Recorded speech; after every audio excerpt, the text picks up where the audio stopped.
She's fading. We gotta go.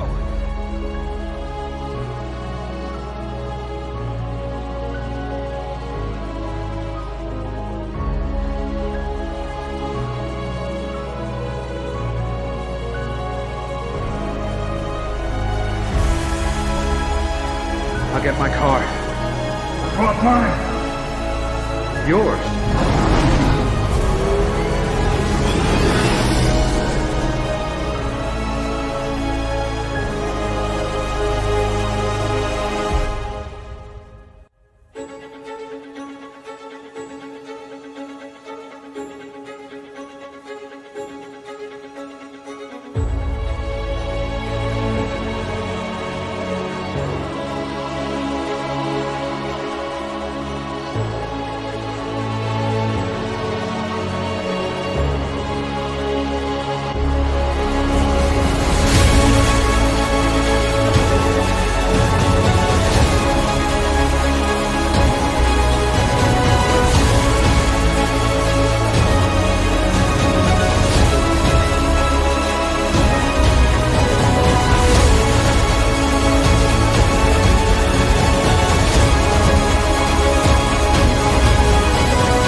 I gotta get me one of those. Hello, and welcome to another episode of Bat Dan's Discussions. And oh boy, we have a lot to talk about tonight, including some changes I had to make due to news that broke out today. So, yep, don't worry. I know, the UK, we will talk about that too. Do not worry. Lots of stuff to cover. A lot of stuff to cover. And I'm really excited to bring on this guest tonight. Like, I've done spaces with him on Cozy's Twitter spaces, but this is the first time he's come on my channel. And I'm really excited to have him on. Please welcome as I bring on Smackey. How are you tonight, man? I am great, man. How are you? I'm doing well. I'm doing really well. I think there's a lot of interesting stuff to talk about tonight that I'm really excited to talk about, and I'm really excited to have you on the channel because I always like to mix up my guests. And you haven't been on my channel yet, and I'm really excited to have you on my channel. And thank you for coming on so last minute. Yeah, no problem. Thanks for having me, and thanks to everybody in the chat. Hey, Mama Bear and JMR and DC Talks, and yeah, it's great to be here.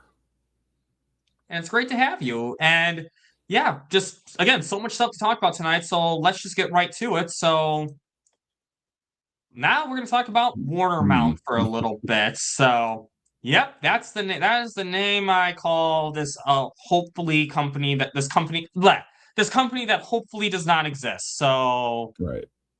We're going to bring that up. So, yeah. So I did look again today to see if there was anything updated on Europe's angle, but there wasn't since this last article. So this is the most recent article that I could find. And let me just pull up some chat comments real quick. So, wrong one. Share screen and actually hold up a second. I just realized technical issue on my part. I'm on the wrong browser. So, Smackey, talk about your thoughts on the Paramount merger. I'll be right back. Yeah, no problem. I think it's awful. If anyone knows me at all, I think it's going to cause, thousands of jobs to be lost across the country. California, Georgia, various other states, who knows what else.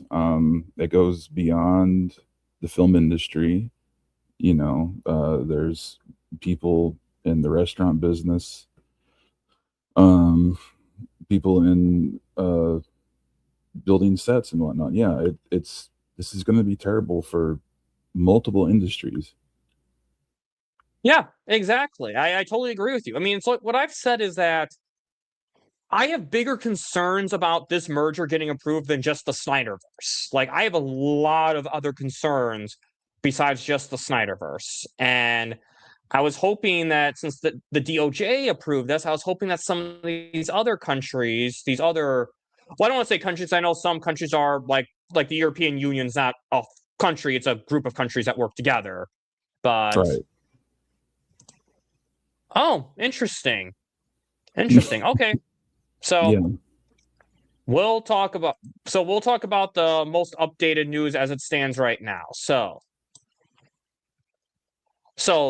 Paramount Warner Brothers merger overseas. European Union likely to give go ahead, but another hurdle looms in the UK. And yeah, we'll talk about the UK because that kind of got updated today.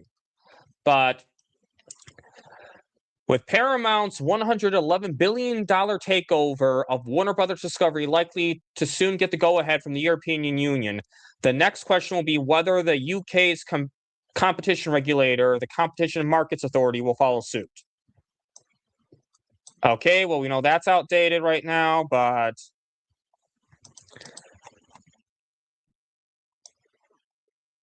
so the European Commission's antitrust watchdogs is currently hammering out the final details of its approval of the mega merger and discussing the conditions that Paramount would have to exit its United International Pictures joint venture with Universal.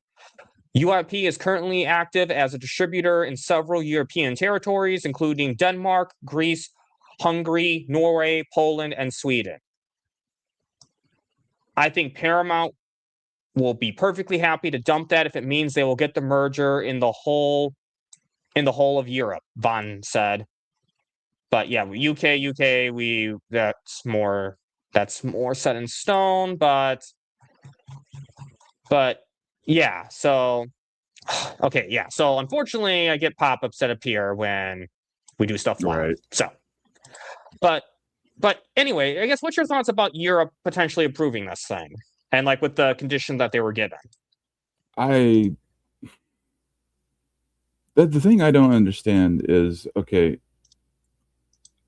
correct me if I'm wrong, since the UK is, and I don't want to jump ahead, but like I thought the UK was part of Europe, or is that not true? It is part of Europe, but it's not part of the European Union. There was Brexit back in 2015. Because the European Union doesn't necessarily consist of all European countries. And I think honestly, I don't want to get too far into this, but I do think some people in the UK do not like to consider themselves part of Europe. I don't want to touch that too much, but anyway, the UK is separate from the European Union.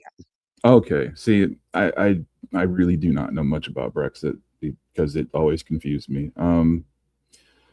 That surprises me that they would approve it on a lot of different levels, because just given really how little Paramount seems to have any sort of influence in Europe right now. And then on top of that, when you think about again, I hate to sound like a Netflix influencer, but like Netflix was like actually going out of their way to what is it called? Like the cinema. I can't remember the exact name, but like the theater in Italy that's been around for like maybe hundreds of years. Like they were going out of their way to restore that, and it's just like on one hand you have that, and then on the other hand you have Paramount. So that just surprises me that this would get their approval. Yeah, this surprises me too, honestly, because Europe's a big market. Because I wanted to bring this up so because people get confused. People are like, well, why do other countries have a say in American companies? Well, the reason why is because a lot is that these countries or these companies operate in their countries. And if these companies want to operate in their countries, then they absolutely have a say in what they need to do to prevent competition within their market. And yes, I was hoping that Europe would see this as a problem and block it. And now again, it's technically not confirmed. It's technically not confirmed yet. The European Union tomorrow could be like, nope, not happening unless you sell this, this, and this. Selling a joint venture with Universal, it's like it feels so small compared to like some of the other stuff that we're all concerned about. Yeah, Mama Bear, I know. I know. Hey, I own stock in both Paramount and Netflix, just to say. So, but yeah, I was really disappointed at reading this. And again, we could be proven wrong. We could be proven wrong right now. There's not a lot to really go off of. Because like my major concern was the fact that 5 of the major theatrical studios are going to become 4. That's my main concern with all this. And you said this is the European Union? It's the European Union. The European Union, yes. Okay, so like France, I just looked it up. France is a founding member of the European Union. You think at least like France would be saying no to this because like they are anti this sort of thing like all the time. Like they want people to have as many rights and as many luxuries in life as possible. Like I don't understand. Yeah, this doesn't make sense to me at all. Like I don't see this being true or and that's happening. I'm glad you said that because I read that. Yeah, we did talk about that too. Is that with Cartoon Network and Nickelodeon, which that's another problem too. I would agree, but the thing is too, they might only have to sell like their European divisions because that's all they really have a say in. They don't really get to talk about how they run their business in the United States. But Cozy, sorry, Smackey, you said something that I really like that you said, and yeah, I mostly see you on Cozy Spaces. That's why my brain went a little. No, I get it. but yeah, you said something I really liked is that we don't know this is true. The article that we pulled up. Let me just pull this up again because I think. Here we go. So, see, the prospects are that UK won't block the deal, but we kind of see that may not be the case today. So things change in development all the time. Right. So, again, I don't think there's too much to really go off right now because a lot of it is just they're expecting it. I hope that this doesn't happen. I really hope that like you said, France or any of the other big members of the European Union step in and block this and demand more stipulations because I think we need more than just selling off Cartoon Network or Nickelodeon and selling off their joint venture with Universal. But who knows? Well, again, we'll cover it on the channel as we get going. But now there's something that I found really interesting. And again, this is today. This just happened today. Is the UK is stepping in right now. So,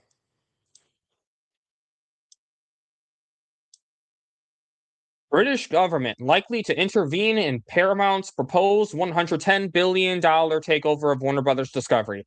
And guys, I'm sorry. Sometimes the articles say 111 billion, sometimes they say 110 billion. My guess, it's just a rounding issue and inconsistent rounding. So, the British government has signaled that it is likely to intervene in Paramount Skydance's proposed $110 billion takeover of Warner Brothers Discovery, citing concerns about maintaining media plurality.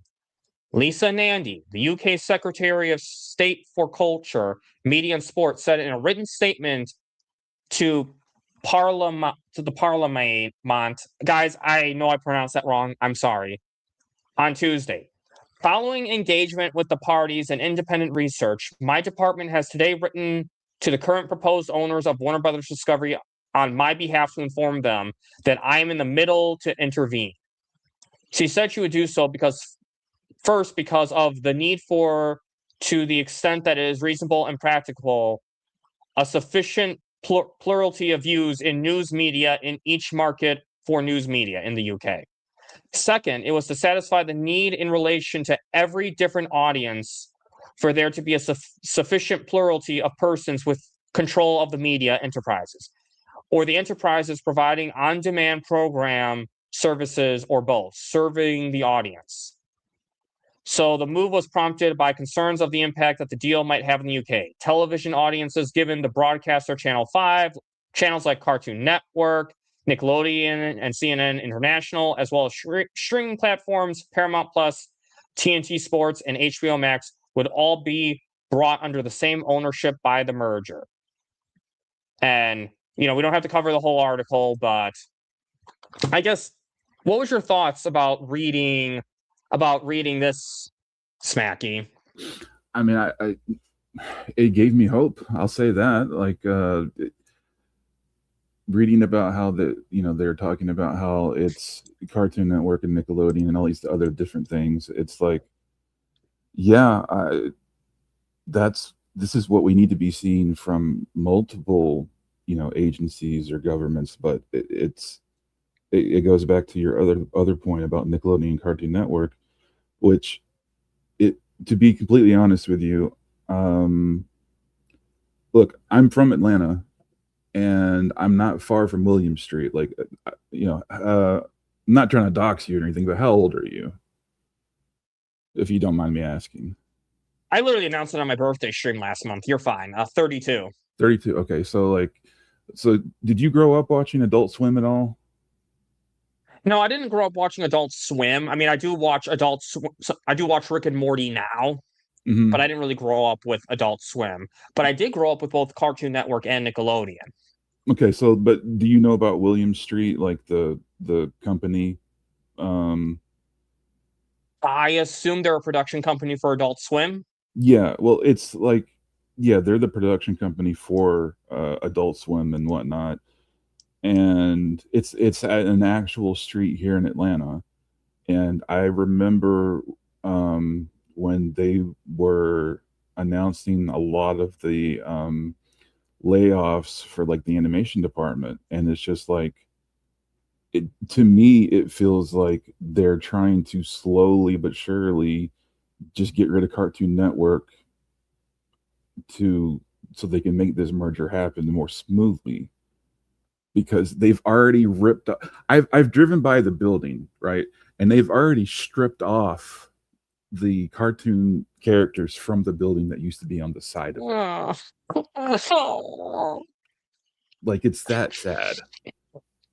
So, like, yes, like I want to see the UK step in.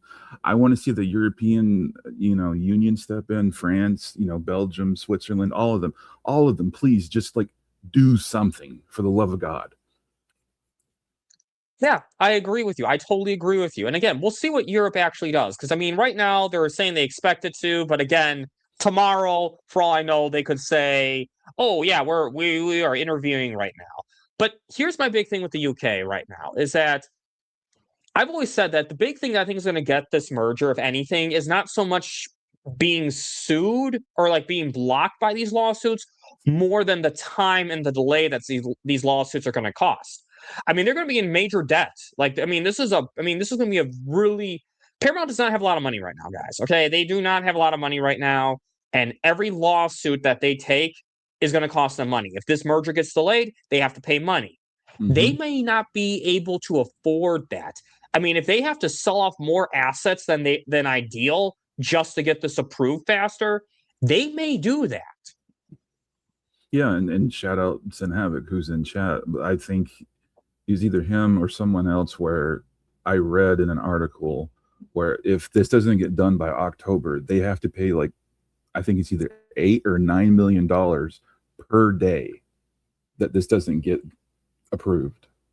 So, like, that adds up when you're already $100 and something billion in debt.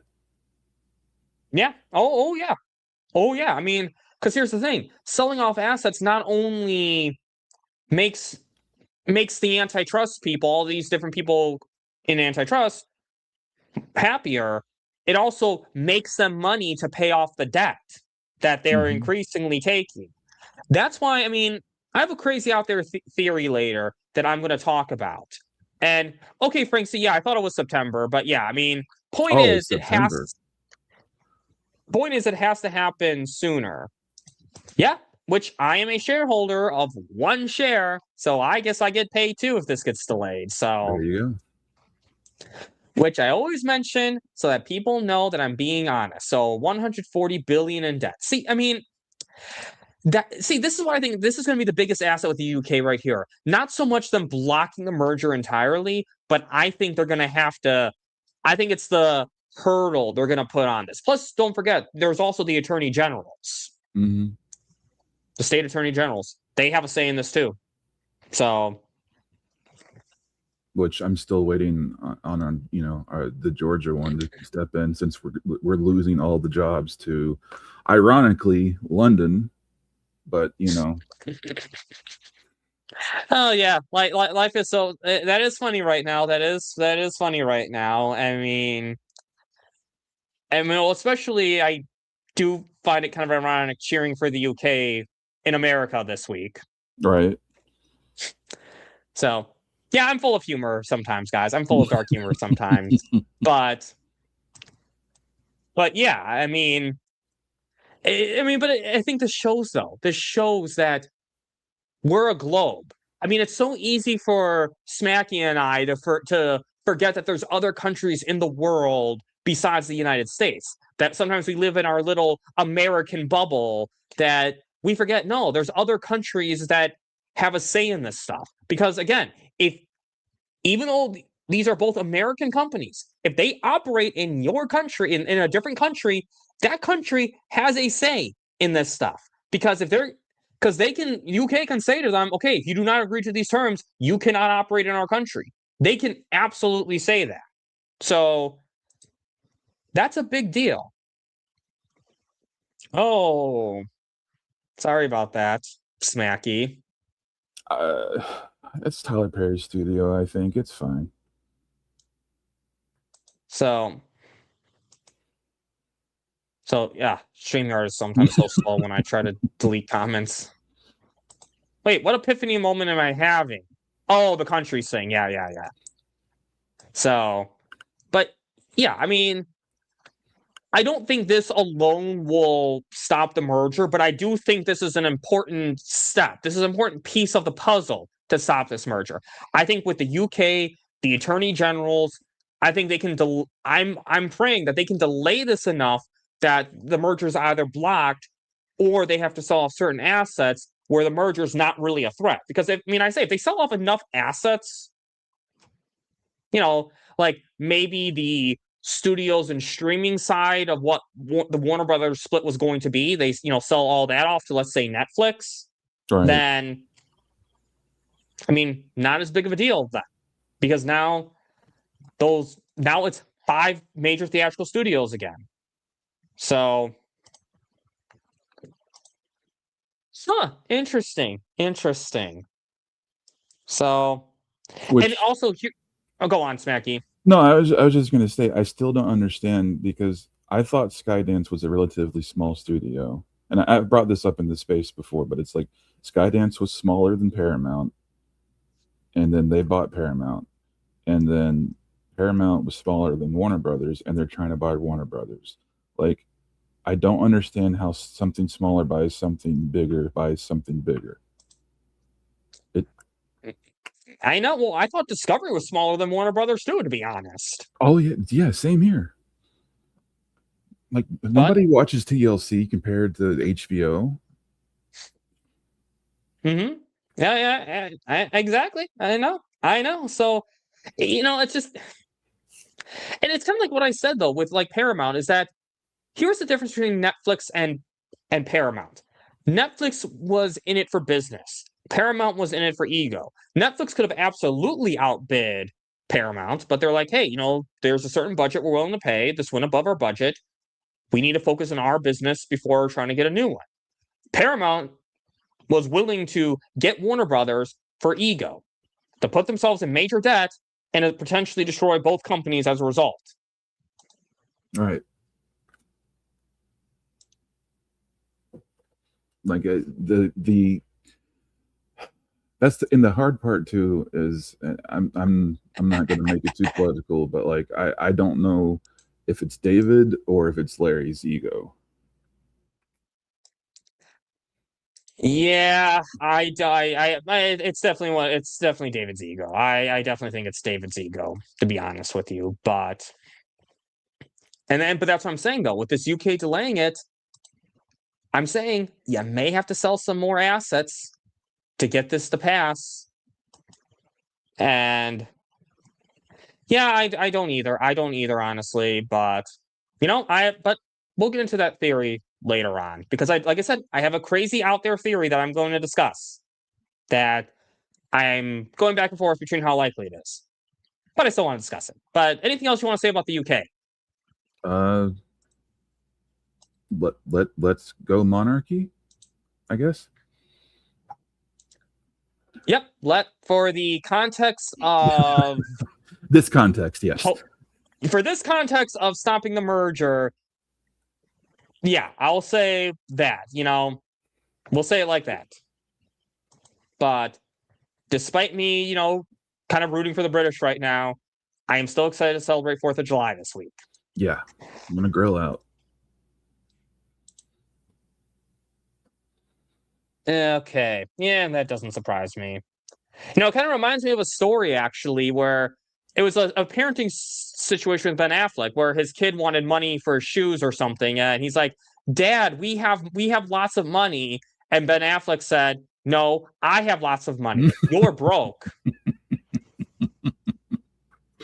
Like, your dad's Batman. Like, you got to learn at some point. Yeah. But hey, I mean, I'm guessing maybe Larry Ellison should have had that same mentality with David. But don't want to judge parenting styles too much. But... Well, don't forget, like, his daughter is the head of Annapurna. Is that how you pronounce it? Interactive, the video game studio, the one that just released Mixtape. Oh. Mm-hmm. Interesting. Okay. There you go. Well.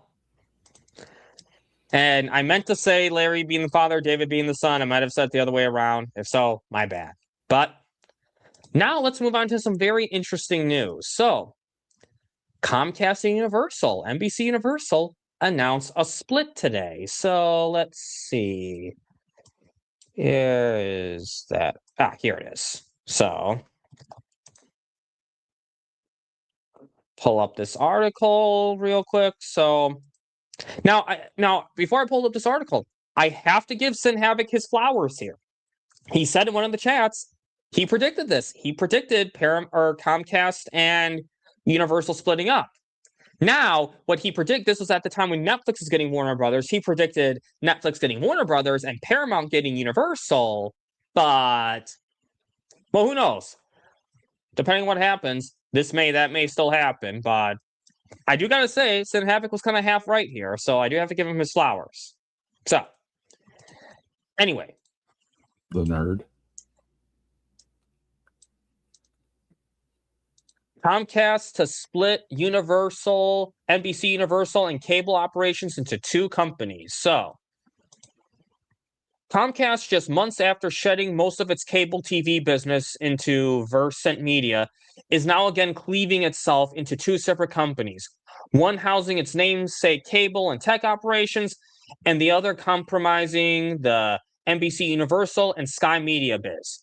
Under the proposed separation announced Monday, Comcast intends to make a tax-free spinoff off of NBC Universal and Sky. After the transaction is completed, Comcast shareholders will own shares in both Comcast and NBC Universal. The split will create two focused industry leaders, each with significant scale, strong financial profiles, and distinct strategic operations. The media conglomerate said Comcast is targeting mid-2027 to consummate the separate, but its boilerplate disclaimer noted there can be no assurance that the proposed transaction will be completed, or if completed, as to its terms of timing. So,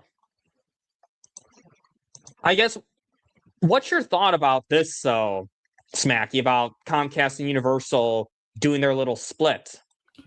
I'll be honest with you. This blindsided me because I didn't know about it until you messaged me today. So I knew they were in trouble with, financially, which it's kind of hard not to be in debt if you are a cable company in this day and age. So I think it's good for Universal, but I don't see how it's good for Comcast. Well, I think what it does, it helps them really focus on their businesses, because now Comcast can really focus on just being a cable and internet company.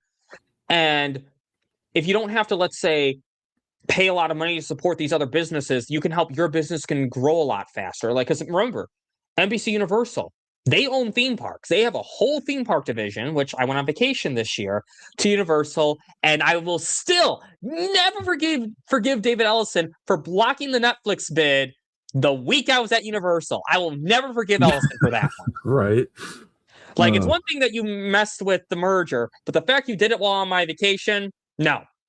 But I think that's what will really help Comcast, though, because I feel like then NBC Universal could just focus on its entertainment, its theme parks, and Comcast can just focus on its cable and its internet.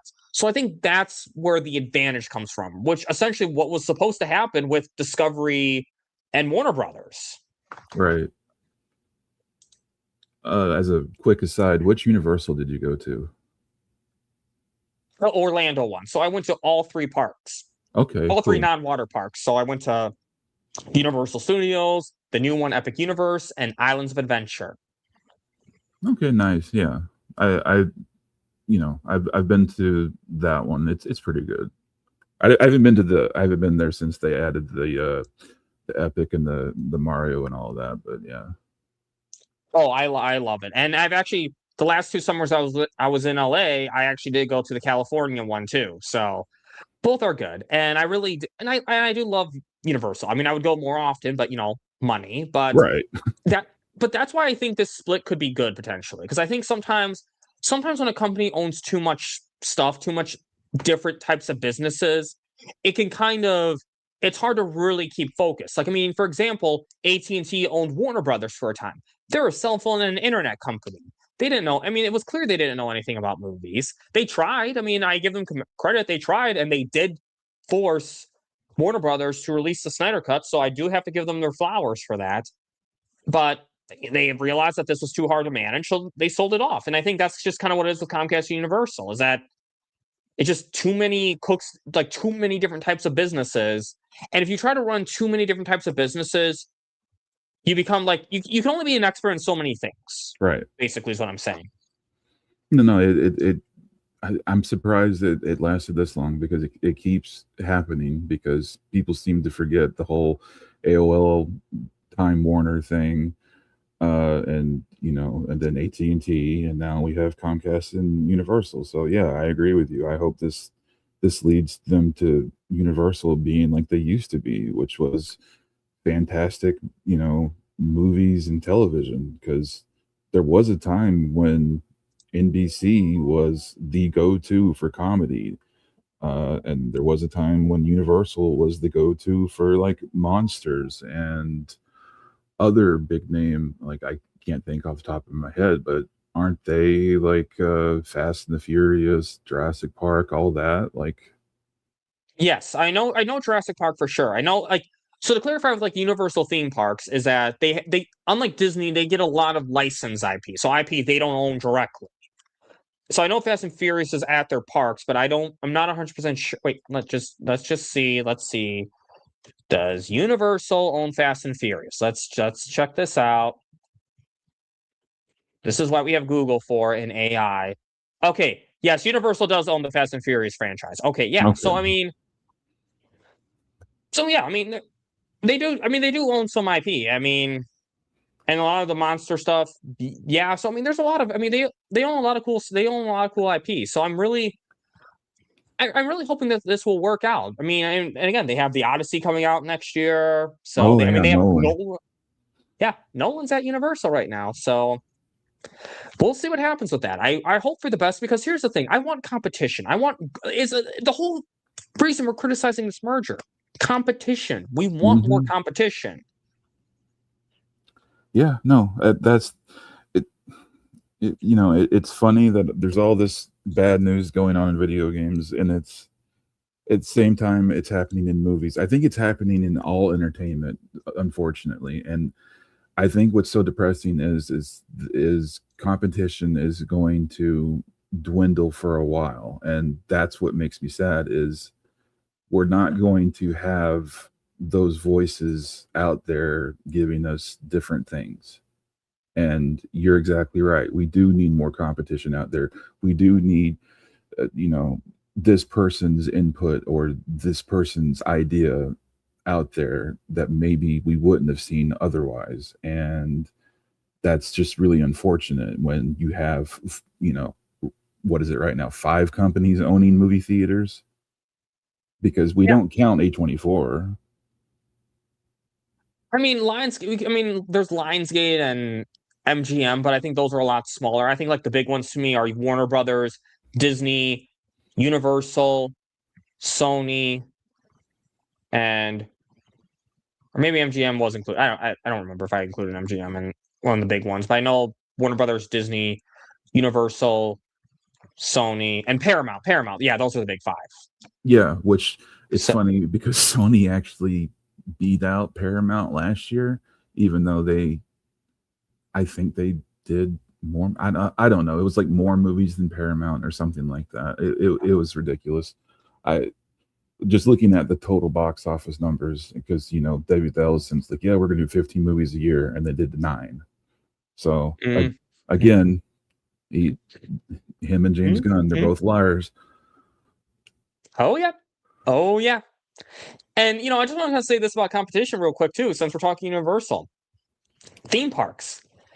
You know why I had such a great time at Universal? Why I really have a great time there? Like when you think of like the theme park king, like who do you think of is like who's the perceived number 1 in theme parks? Oh, everyone's going to say Disney. Yep. Exactly. But here's the thing with Disney. Their theme parks, they're expensive. They're really expensive. Whereas Universal, you get a good value. Their customer service is amazing because here's the thing. They know they're competing against Disney. They know they are competing, that they are number 2 to Disney. They know that, but that's why they try to do better all the time. That's why their customer service is amazing. If they were the perceived number 1, I don't know if we get that. I don't know if I could afford it a hotel that's on resort. I know I couldn't have a Disney. But that's the thing. The reason why, competition. Yep. And yeah, DC talk. Don't remind me. I love Six Flags. There's one near me that I go to. I mean, I got a season pass for $75. I included in all park passports. 1 meal a day for $75 and free drinks during the duration of my pass for $36. That's pretty good. Did you have to use a Coke can or what? No, now I don't even have a souvenir cup. Now I literally just get a paper cup every time. Like I don't even have to bring a cup anymore. I mean, like it used to be like if you have a Coke can, you can get a season pass for like cheap or something like that. Oh, no, nothing like that. But okay, Six Flags is struggling right now, unfortunately. So I would want to get better, but but that's the thing, competition. So I'm hoping that this can really help both companies out because again, I want competition. I have Comcast internet right now. I mean, Comcast is the reason I'm able to stream right now. It's Comcast. So,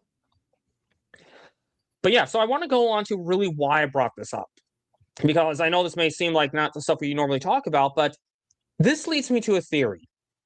Because when this happened, I wondered, Smackey, Netflix lost Warner Brothers. They still want their theatrical arm. Now, you have a whole theatrical arm that's about to become available without all the cable and internet stuff. This is mirroring Warner Brothers and Discovery. That split when Netflix swooped in. Now, I am going to pull up an article. But I'm theorizing that Netflix may want Universal now. What's your thoughts on that? Now, is this your crazy theory or is this a separate theory? No, this is not a crazy theory. I will admit this leads into my crazy theory, but that's its own separate topic at the end. Okay. I like that one Monique gif, I would like to see it. I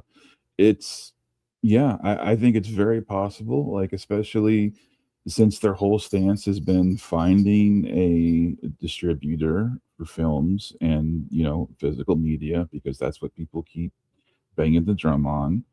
And if you wanted to have the I guess perceived look that you are committed to theater, or excuse me, the theatrical, how should I put this? If you're committed to theatrical output, if you got Universal and you had the head of the Directors Guild, aka Christopher Nolan, on board, it's game over. Yes, exactly. That's what I'm thinking, and that would be interesting. I mean, Hasten Havoc, if that actually happens, I would consider that a win. But they definitely can't get both Universal and Six Flags. That definitely can't happen. But yeah, I mean, that's what I've been thinking too. Nolan has been known to be anti-Netflix in the past, but again, he's just not for his movies being in not getting a theatrical release. Right. He's not against his movies. I mean, I don't want to totally speak for him, but I'm assuming as long as his movies get a theatrical release, a proper one, he's not against his movies eventually ending up on Netflix. As long as Netflix, under the Universal banner, lets him do his movies, and he gets his theatrical release. If he's on board with Netflix, that is I want to clarify. I still would rather they get Warner Brothers, okay? But if they do get Universal, because if they cannot get Warner Brothers, I would love for them to get Universal. Because Nolan would be on their side. But think about this too. We're talking theme parks. Could you imagine a Rebel Moon land, a Stranger Things land, Wednesday land in the Universal parks? Okay, so I'm going to go ahead and say I don't know what your tinfoil theory is, but let's say they were to try to go after Universal, and then let's say Paramount does get WB, but they have to strip sell IP, and then Netflix was able to get Universal and then at the same time get DC. And then they were able to have DC at their theme parks at Universal. Let's put a pin in that one. Let's put a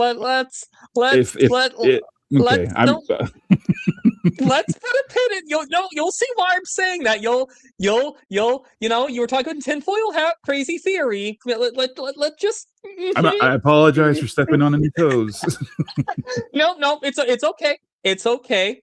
That was, I didn't tell you, but the fact that you just said that too, maybe I'm not that far off. But we'll talk about that. I want you to hold on to that, though. I want you to hold on to that.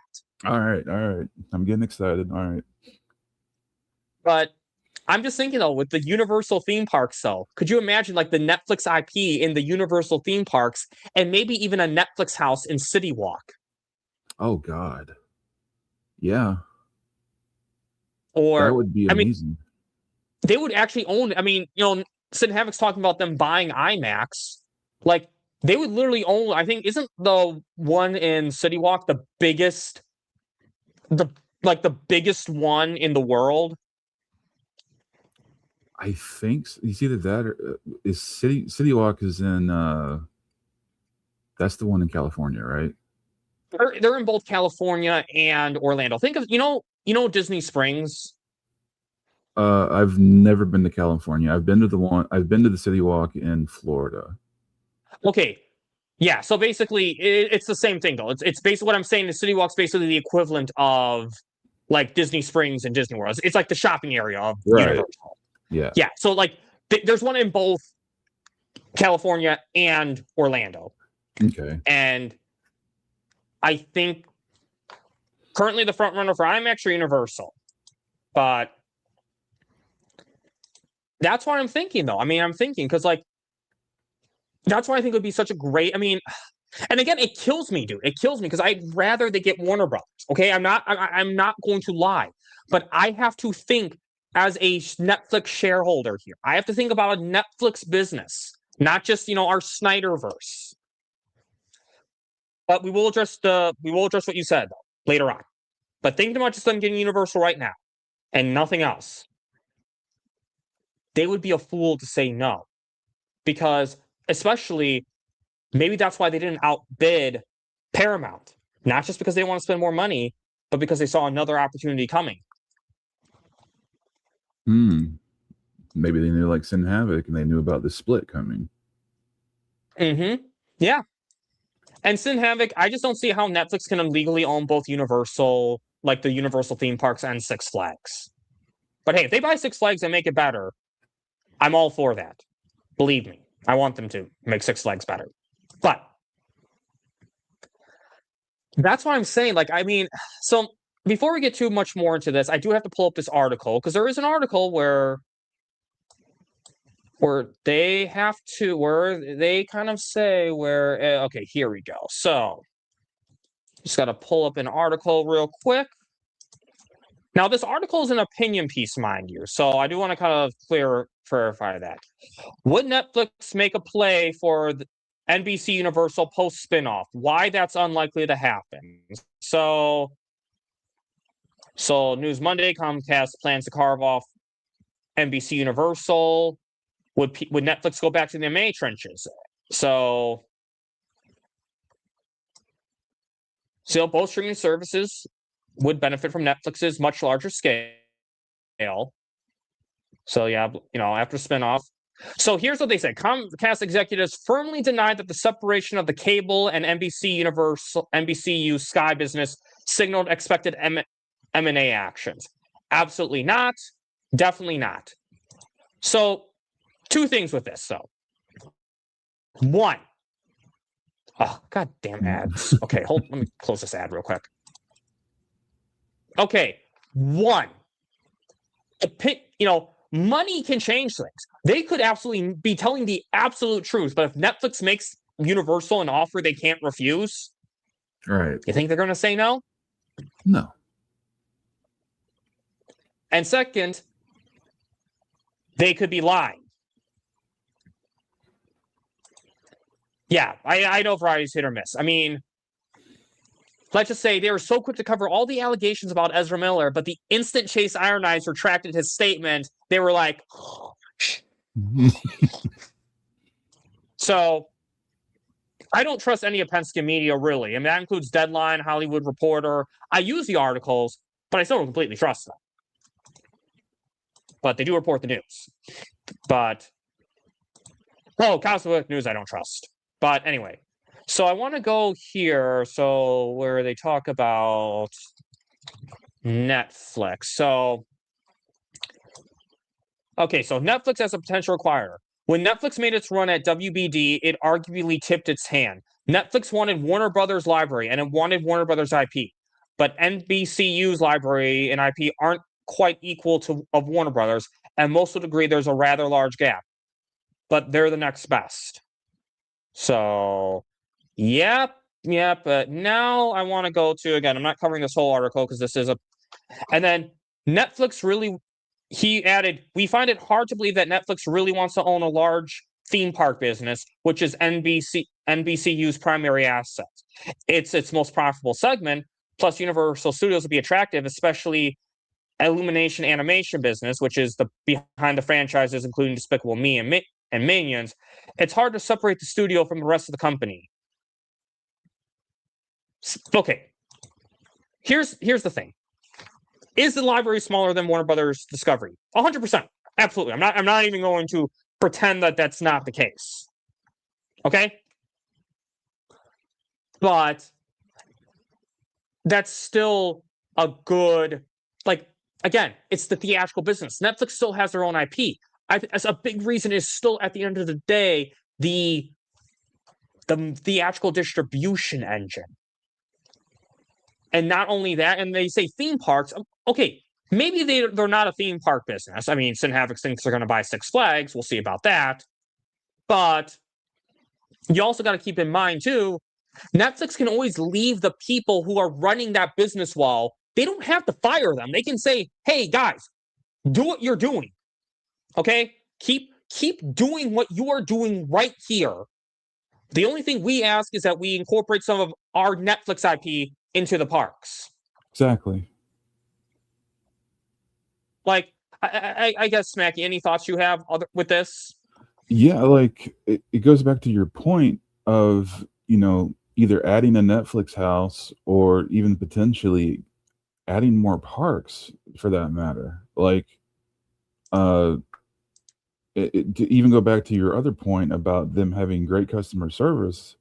I remember when I went down and went to the I even hate to say it because it just sounds ridiculous, but I went to the Thing, as in the Thing movie, horror house, and then for Halloween, and then like afterwards, it was fantastic, and then like afterwards there was just like so many like customer service representatives just like wanting to ask questions and being like, what can we do to make this experience better next year and for other aspects of the park as well, that were just so many of those like representatives were stationed throughout trying to figure out what they could do to make the park better.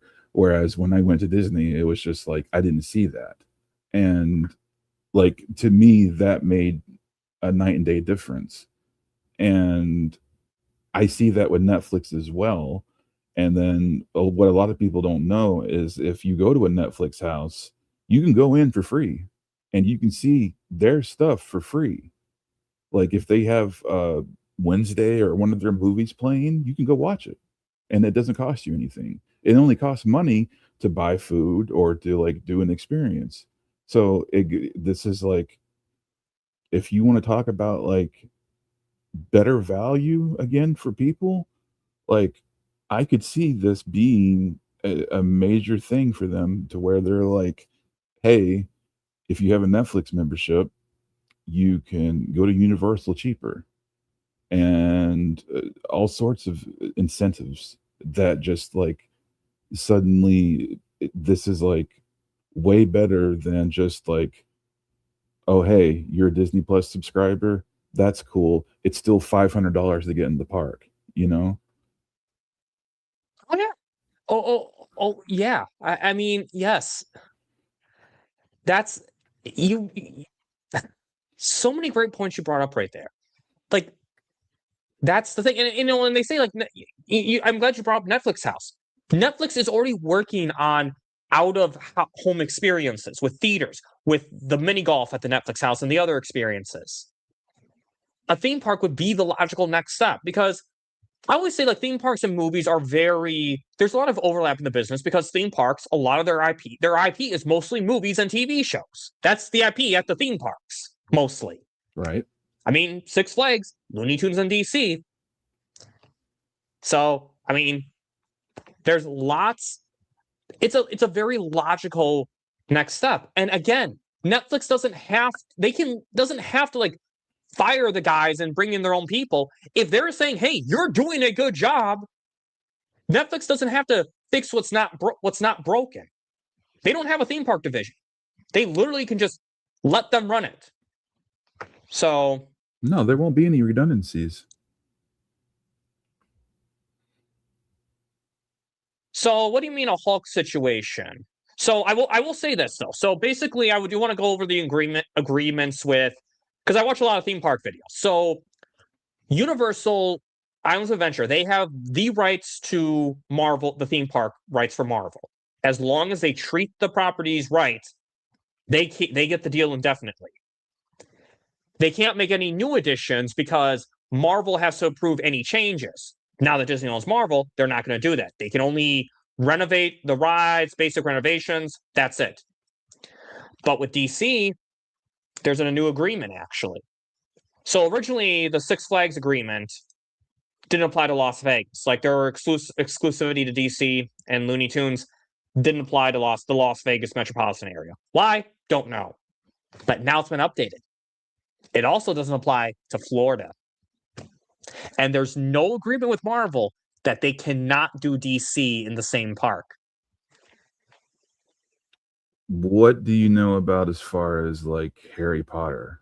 Because that might be another thing he's talking about too.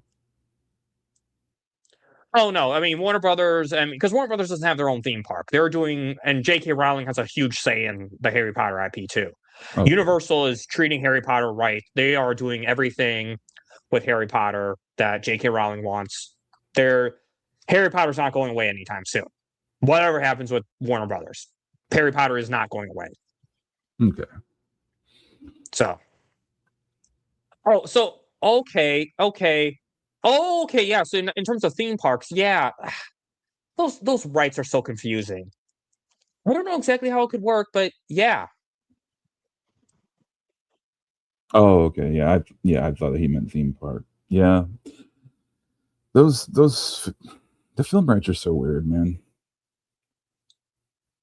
Yeah, it's the same thing with like apparently Fox, as in like not Fox News, but like your regular 2, 5, and 11. That Fox owns the TV rights apparently to Batman, or it may even be Disney that owns the TV rights to Batman, and that's why I think it's Disney now. Yeah, which is so weird, and that's the reason why he couldn't show up in Gotham until the very final episode. Yeah, I'm a little confused about that. I know there's something with that. Yeah, I'm still confused exactly how it is. Like, I think they can show the Batman TV show on their platform because I think they traded like Blade to Marvel if they got the Batman TV series or something like that. I don't know. These impromptu discussions I don't have the articles for, but it is very weird how all that stuff works.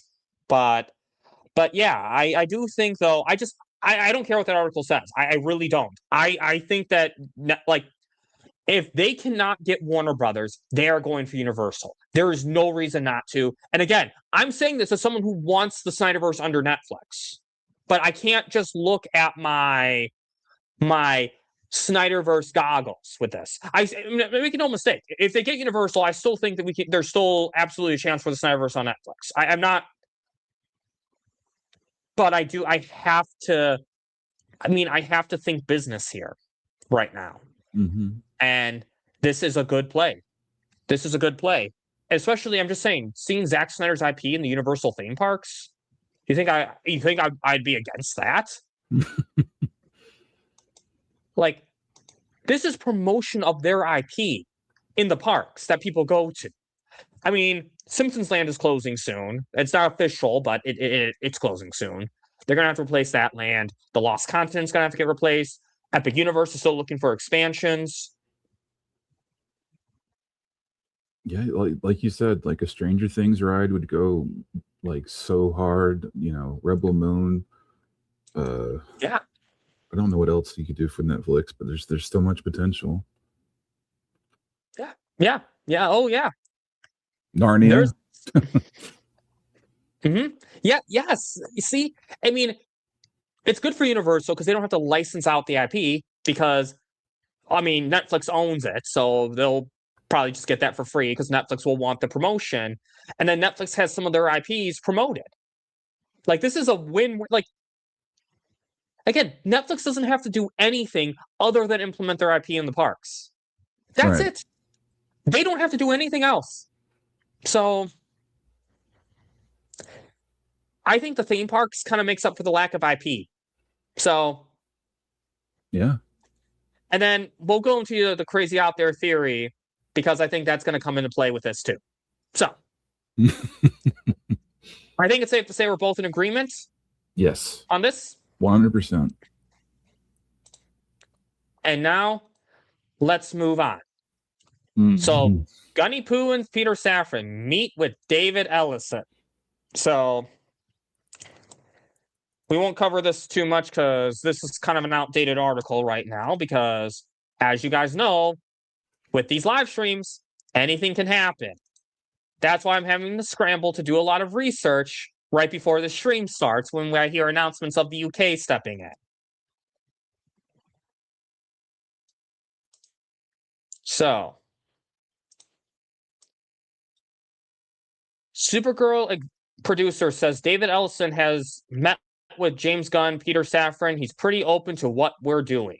The Paramount Skydance CEO is preparing to take over the superhero property amid the merger with Warner Brothers Discovery and has already weighed in the upcoming DC slate. So,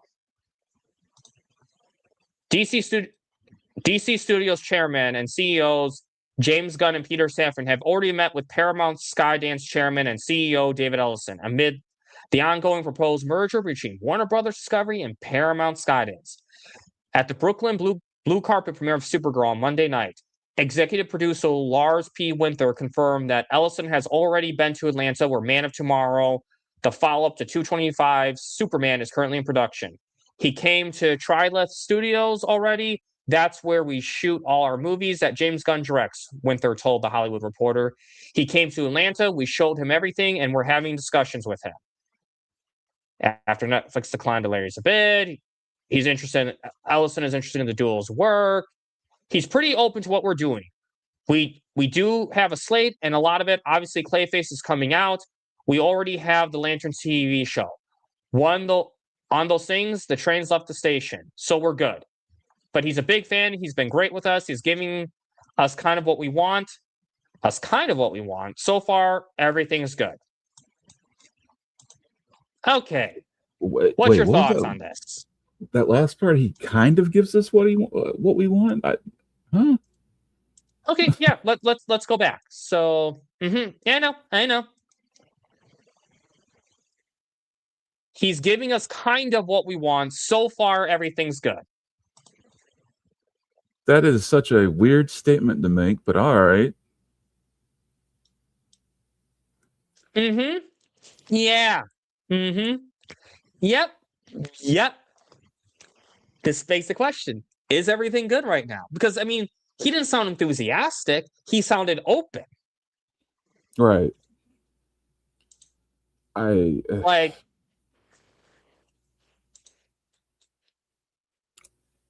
Look, this is still way more than they've ever done for Snyder.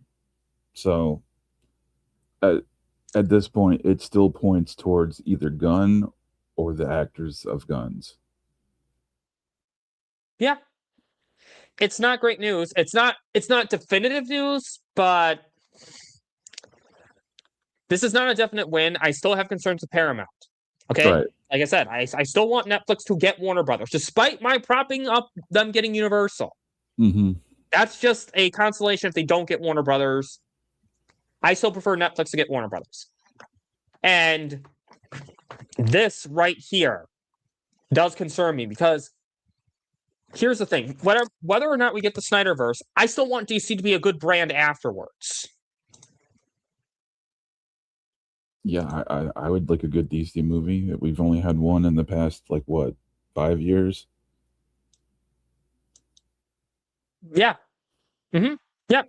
Same here. So, again, it's not definitive good news, but it's not definitive bad news either. That's the way I'm going to look at that. I mean, I would hope that Ellison would want successful IP for their business, but now look at this though. Supergirl box office. So I have a question. Did you see Supergirl? So it's funny you mentioned that. I don't condone watching this movie. I don't condone giving WB money, and I do condone piracy, but I'm not going to condone piracy on your stream, is all I'm going to say. But fair enough. Me, Cozy, and Cameron, if you guys know him, we found a source of the video, is what I will say. And boy, did we regret it.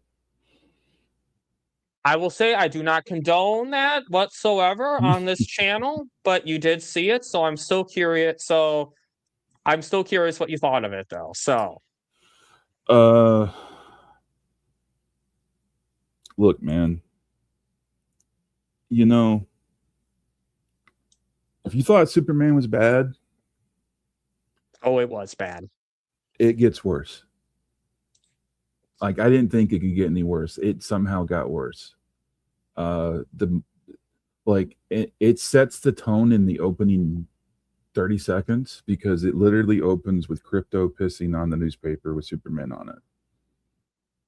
Oh, okay. I mean, I knew that. I saw that in the trailer. Okay. Oh, okay. Yeah. That's pretty much indicative of the whole movie.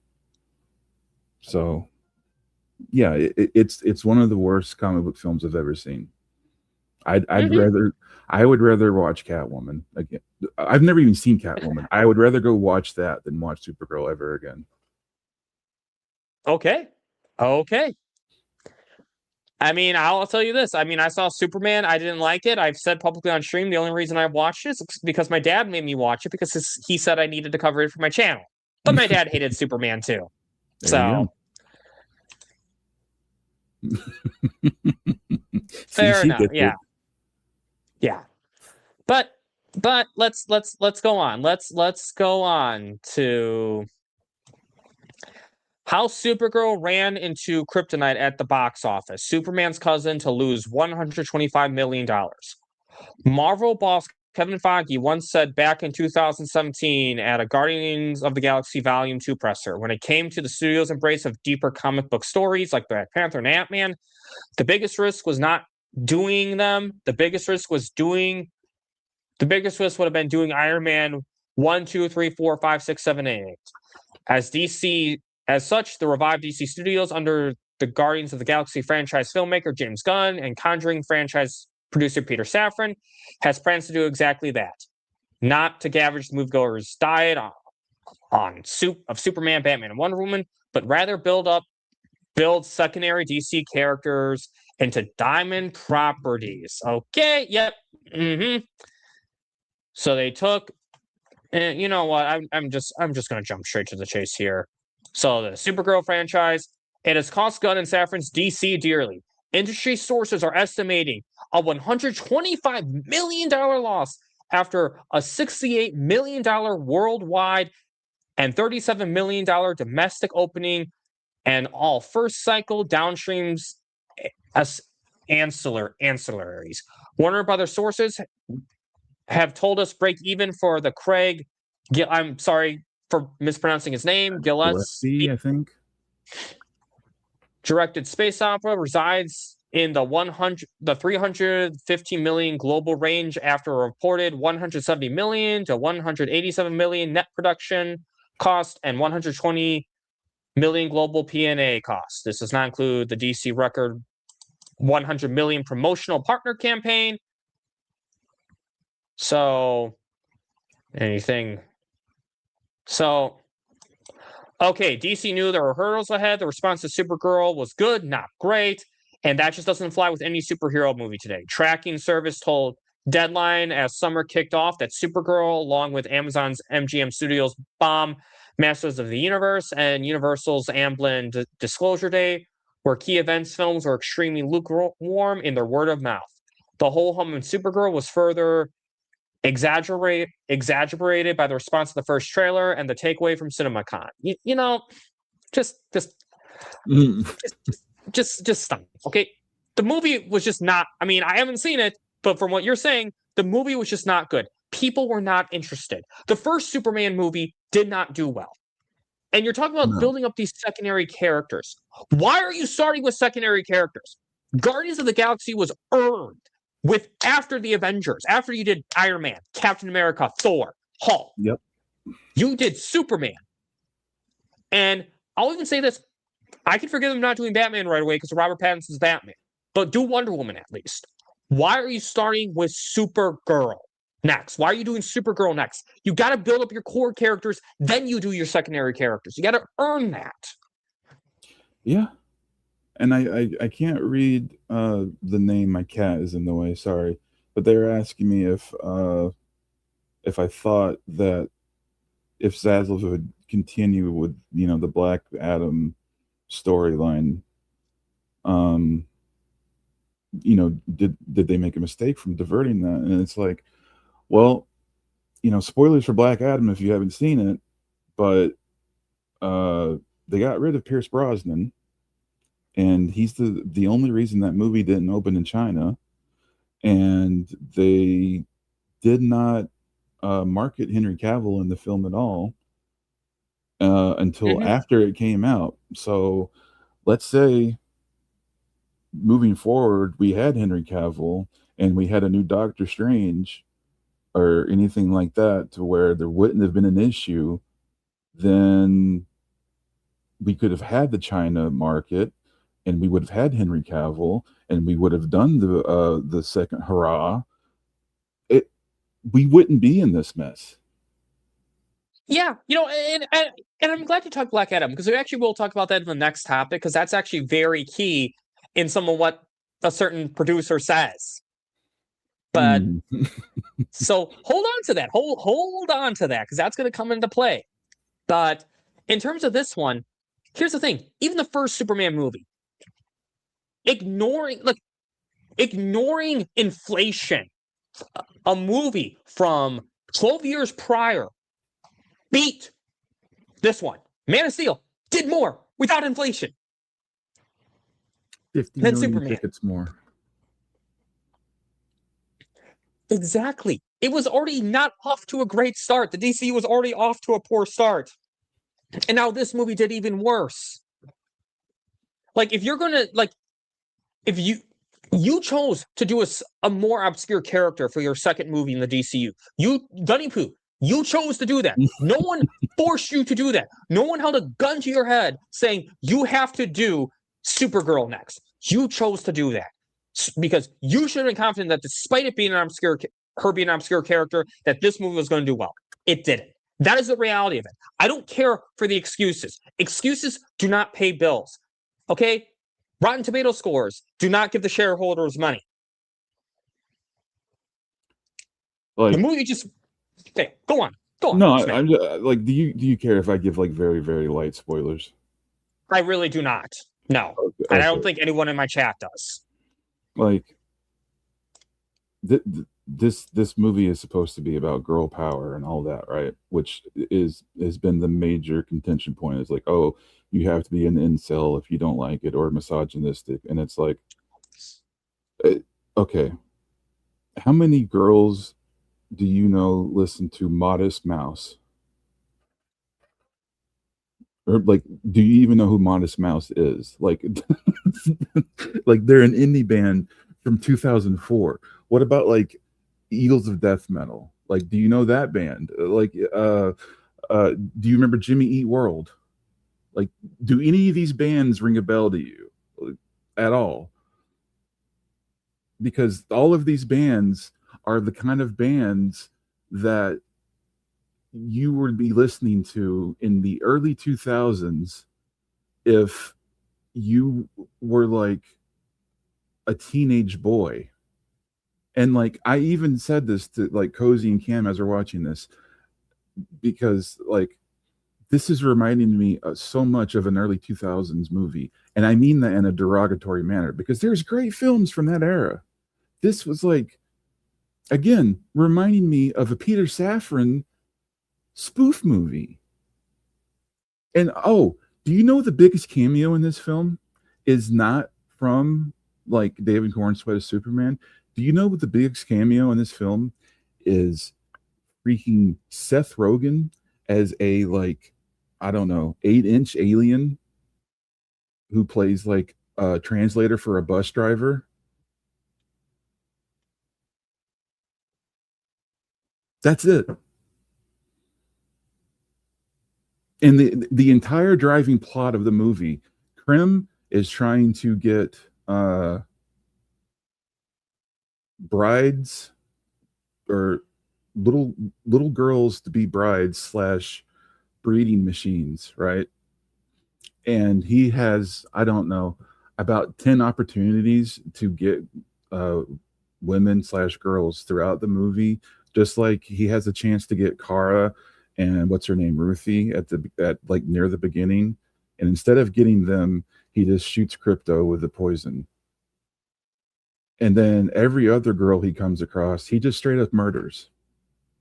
His whole brazen, I never know how to pronounce this because it's French, but it's like raison d'etre or reason for being or whatever it is. His whole modus operandi is to get more women to be breeding machines / brides. And every woman / girl he comes across, he slaughters. Basically how Jor-El wanted Superman to be. Exactly. And they doubled down on that. Wait, they doubled down on the Jor-El Superman thing because I thought Gunny Poo said he was going to retract that or something. Nope. Zor-El, Kara's dad mentions, yeah. Apparently he mentions how my brother is a extremist and wants your cousin to go off and conquer Earth, but maybe you can go teach her. Oh, and that's the other thing. She is not God, there was another twist to do with it. I can't even remember because the film is so stupid. She's born after Superman. So she's technically younger.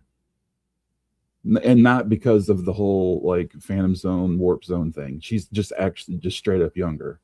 Oh, she actually is because I know like in the past what it is, Supergirl was born before Superman, but she's younger because of the suspended animation thing. Right. So she actually like is old, like is younger than him, like completely like in every way younger than him. Yep. Oh. Yeah, they've changed everything. But wait a minute. If Zor-El wanted Kara to teach Cal, that feels like a better type of thing if she's actually older than him. Like that feels like that dynamic you said works perfectly if she's supposed to be older than him. That's what I was wondering too, is like how is she going to teach him if he's already like, I don't know, 30 something. He's already like 30, I think, by the time she arrives on the planet. And then what kills me is he's already been on the planet for 30 years, right? She arrives on the planet and then he's talking to her, and then she makes the whole joke about like, why is his underwear on the outside? And then they've talked for maybe 5 minutes at this point, and then he turns around and he goes, oh, and by the way, your powers should kick in right about now.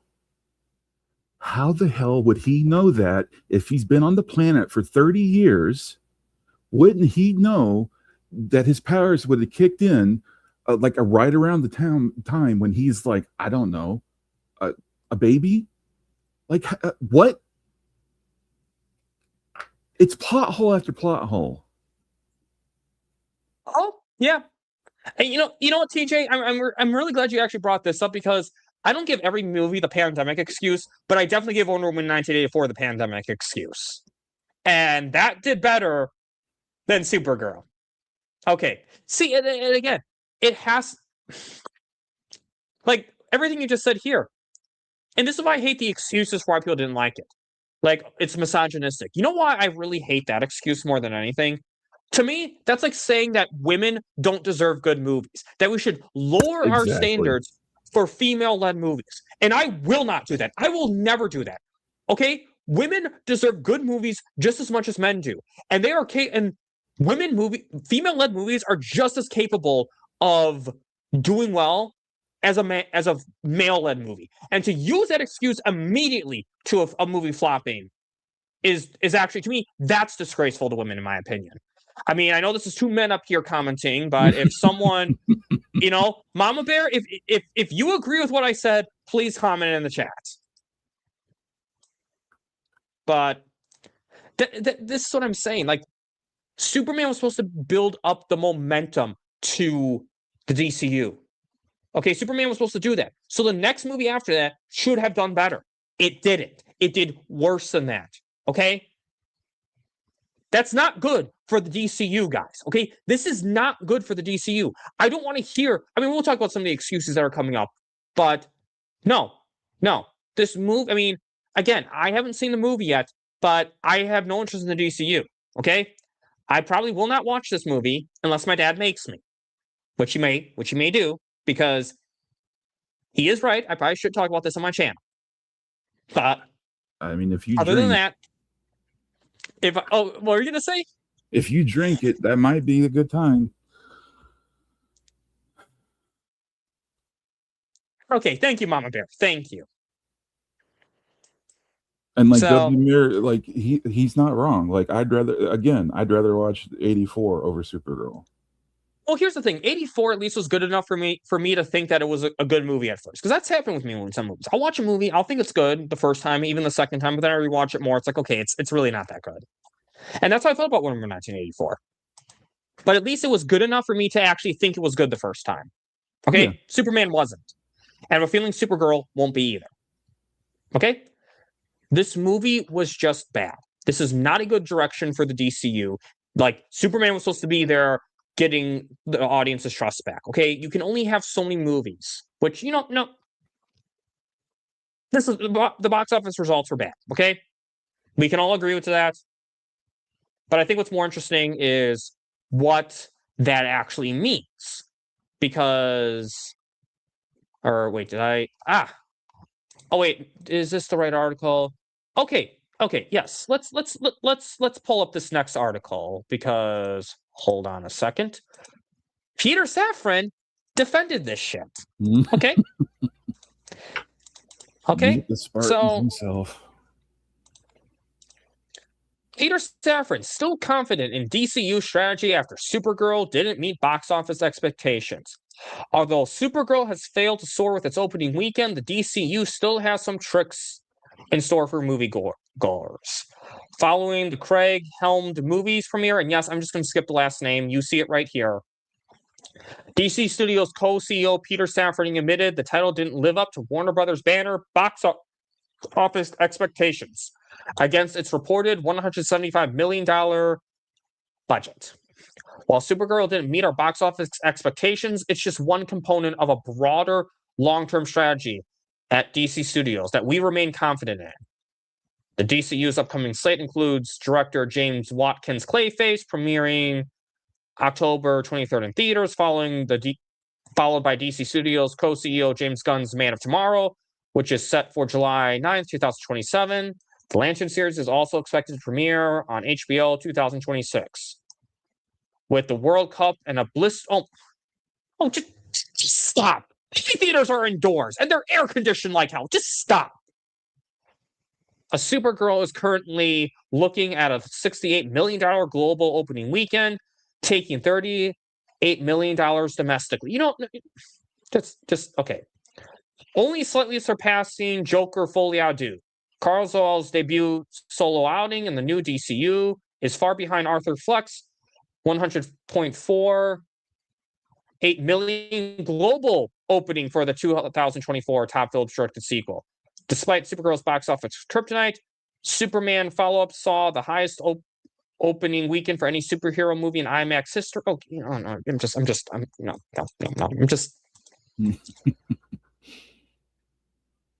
Okay.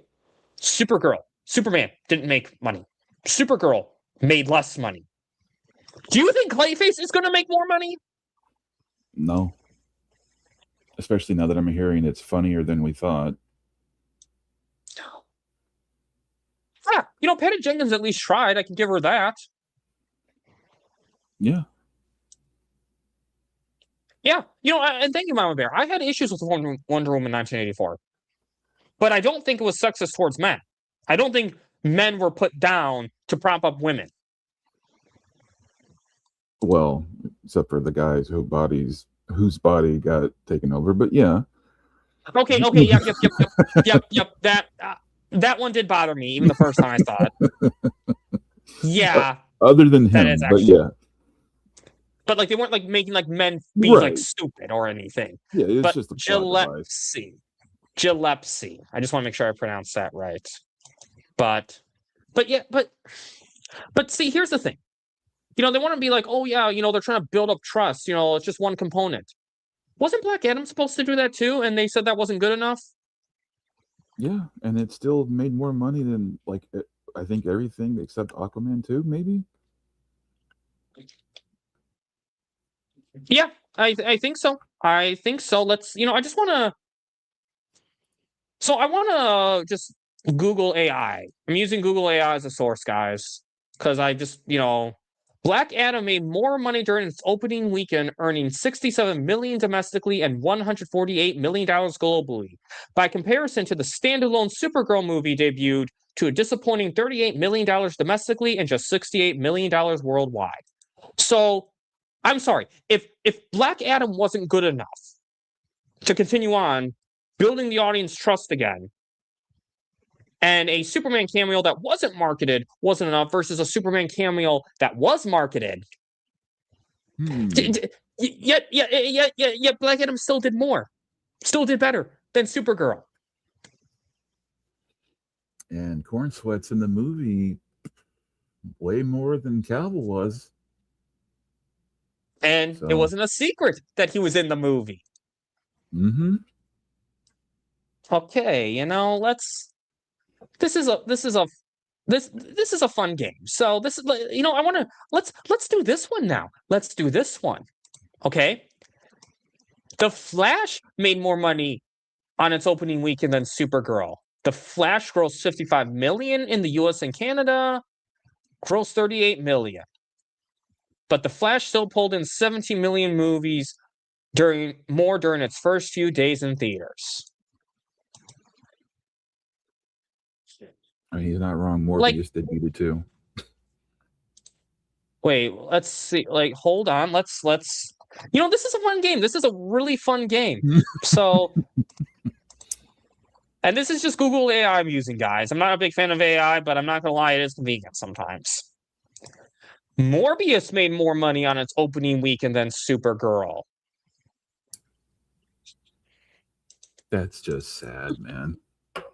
But the big point I want to make with Black Adam, though, this was the first DCU, movie in a while, right? Because the last movie that came out before that was Gunny Poo's DCU movie.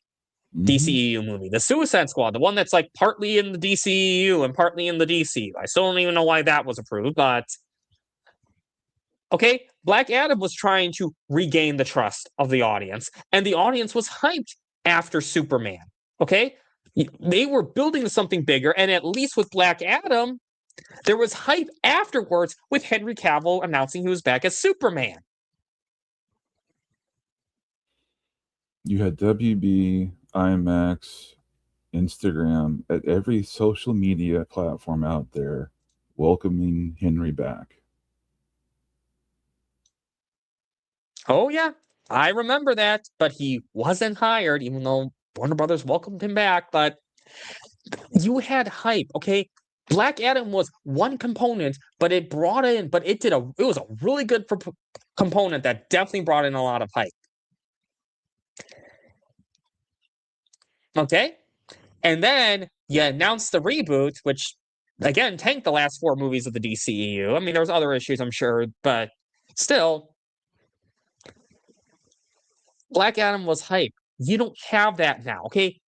This is my big thing. How many movies do you need to build up trust? How many movies is it going to take? Superman clearly didn't do it. Supergirl didn't do it. Clayface isn't going to do it. Are you hoping that Man of Tomorrow is going to do it?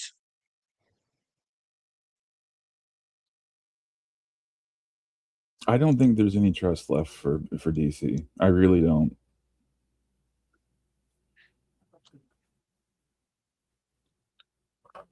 And okay, TJ, Supergirl did beat Kraven. That's the only film that hasn't beat, or that. Yeah, that's the only film it couldn't beat. Or you know what I'm trying to say. Yeah. I mean, let's be honest though. I mean, the Sony Spider-Man-less Spider-Man movies.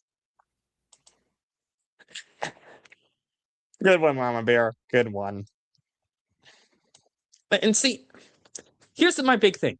You had hype with Cavill. You threw that away. So if you threw that away, we better see something amazing right here. Okay? That's why my expectations are higher right now. Because you took away something that fans were excited for. So I better see something amazing right here. Not excuses. Not this is one component. Because none of your components have done well.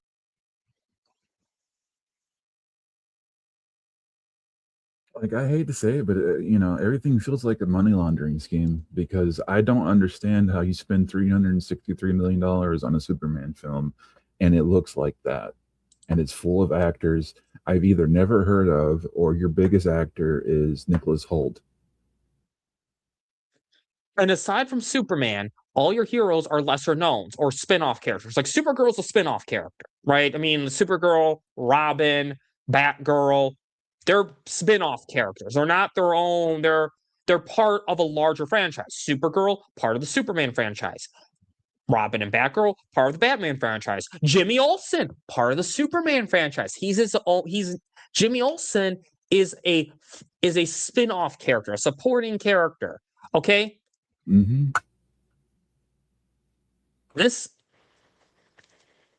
Jimmy Olsen and the Garage Show, that ain't gonna do it, guys. If Supergirl couldn't do it, the reality is this movie was bad.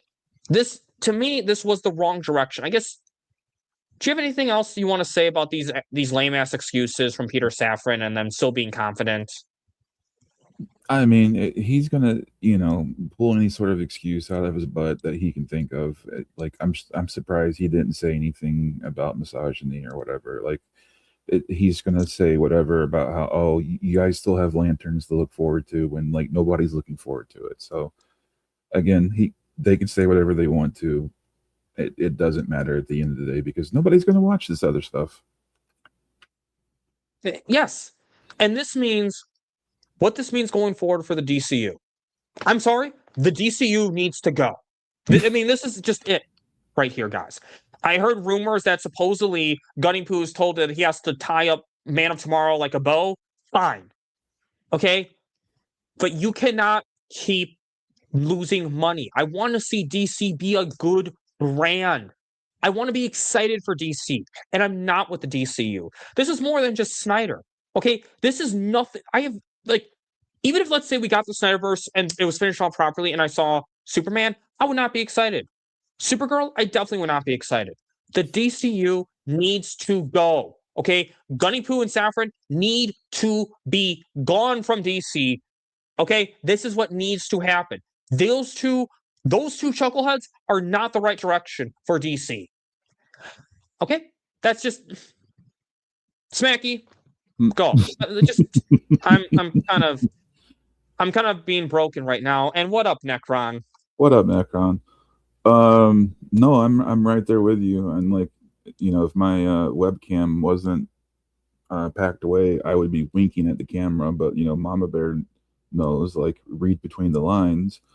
Wink, wink. When Mikozy and Cam watched that, we were sort of like, we're kind of done. Even through nefarious means, we don't care about the DCU going forward. even just to like sit there and make fun of it. Like, it's gotten that bad to where it's not even like it's so bad. It's so bad it's good. It's just like it's just straight up bad.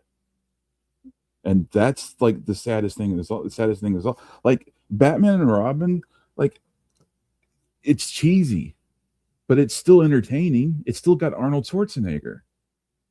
You know, this like whatever all this trash is, it's there's no redeeming qualities about the DCU. Absolutely none. It's nothing but people pissing, farting, drinking weird alien milk substances and wearing alien masks, but then having like human torsos and just doing weird shit. It's just like there's no care or thought put into any of this stuff. It's got to go. Like you said, DC used to mean epic mythological Joseph Campbell type of, I don't even know the proper word to even use. It was grandiose. It's like, and now it's fart jokes. It's the Harley Quinn fart comic. I don't want that. I don't know anybody that wants that. It's like, no, thank you. I'm full. Oh, you're on mute. Yeah, I put myself on mute when I drink water so people don't have to hear my chugging of water. Yes. I mean, the thing is, I'll be honest, I watched Peacemaker season 1 as a guilty pleasure because I thought that wasn't going to be the main thing for DC. I'm like, oh, this is funny. Ha ha ha. This ain't connected to anything I care about. So, yeah, and this ain't going nowhere. I thought it was a guilty pleasure for me, but it was not what I wanted for DC. But I want DC to be a brand taken seriously again. And this isn't that. Okay? This isn't that. I love DC. And it kills me when I go to Six Flags seeing promotion for Supergirl. Like, I love Six Flags and love going there, but when I see people wearing the Superman shirts, like the Superman 2025 logo, like that kills me seeing that. But obviously, Six Flags has to promote what Warner Brothers tells them to, so I can't fault them for that. But I want to see DC as a phenomenal brand again, which, I'm just going to move on to the best direction for DC going forward. And I'm just going to say, obviously if Netflix ends up getting Warner Brothers and or DC, obviously you're getting the Snyderverse. I mean, they've already said that. But let's just say that Paramount gets Warner Brothers. Let's just say that this does go through. They get Warner Brothers, they get DC. This is the best direction, I think, Smackey.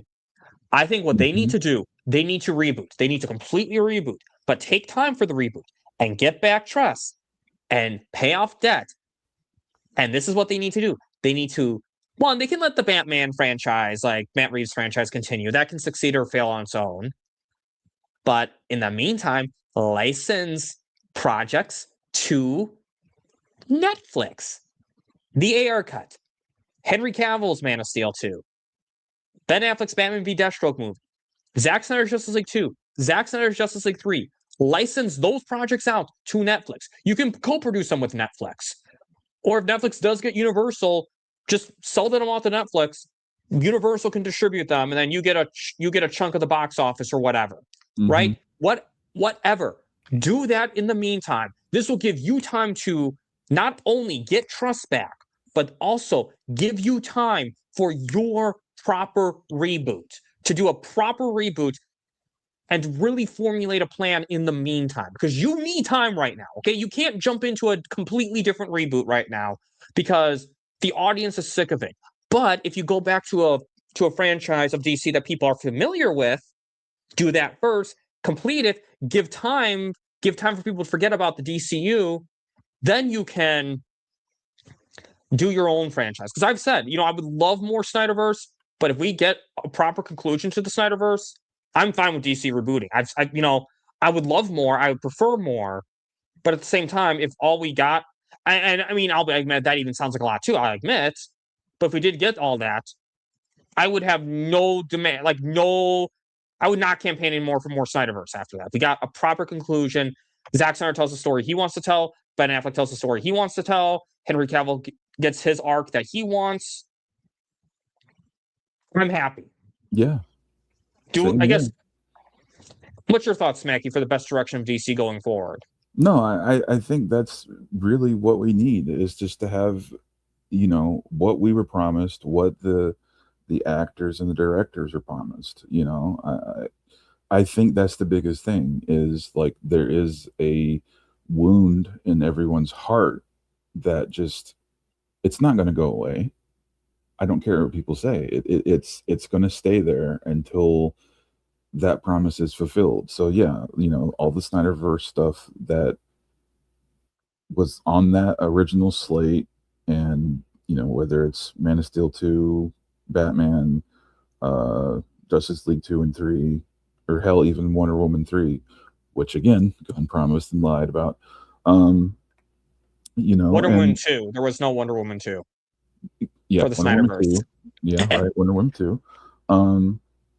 And hell, I would love to see Del Toro's Justice League Dark and Constantine 2, and maybe even connect the two and have them show up in Justice League 2 and 3.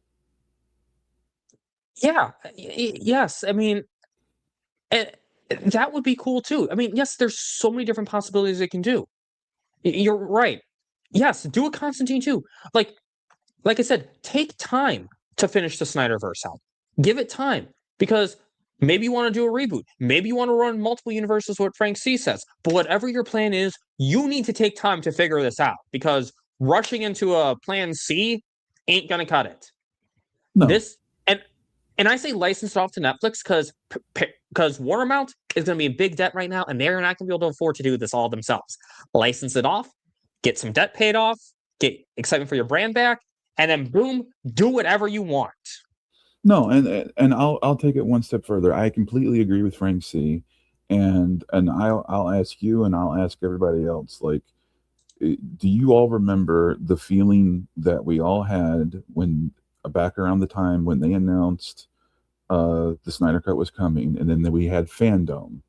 The feeling we had that year for Fandom was, I think, up until the cul-de-sac comment was made. But for the time that weekend when it was, all the different shows, and they were showing the Joker, they were showing Batman, Black Adam, and the Snyder Cut, and they announced the milestone stuff with Static and everything. It was probably the best time to be a DC fan since 2016. I would argue. And that feeling we have not had in a very long time, and I wish somebody would come along like Netflix and get the rights to the DC IP and bring back the idea of doing Black Label or Elseworlds or stuff, so we could get the Snyderverse, or so we could get, Keaton doing Batman Beyond, or we could get the animated Batman Beyond, or we could get like a golden verse version of Brendan Fraser as Superman, or any of these things that people have been talking about for years, as opposed to one man's ego declaring that it's only going to be what he wants and that's it. I like that you brought up DC fandom.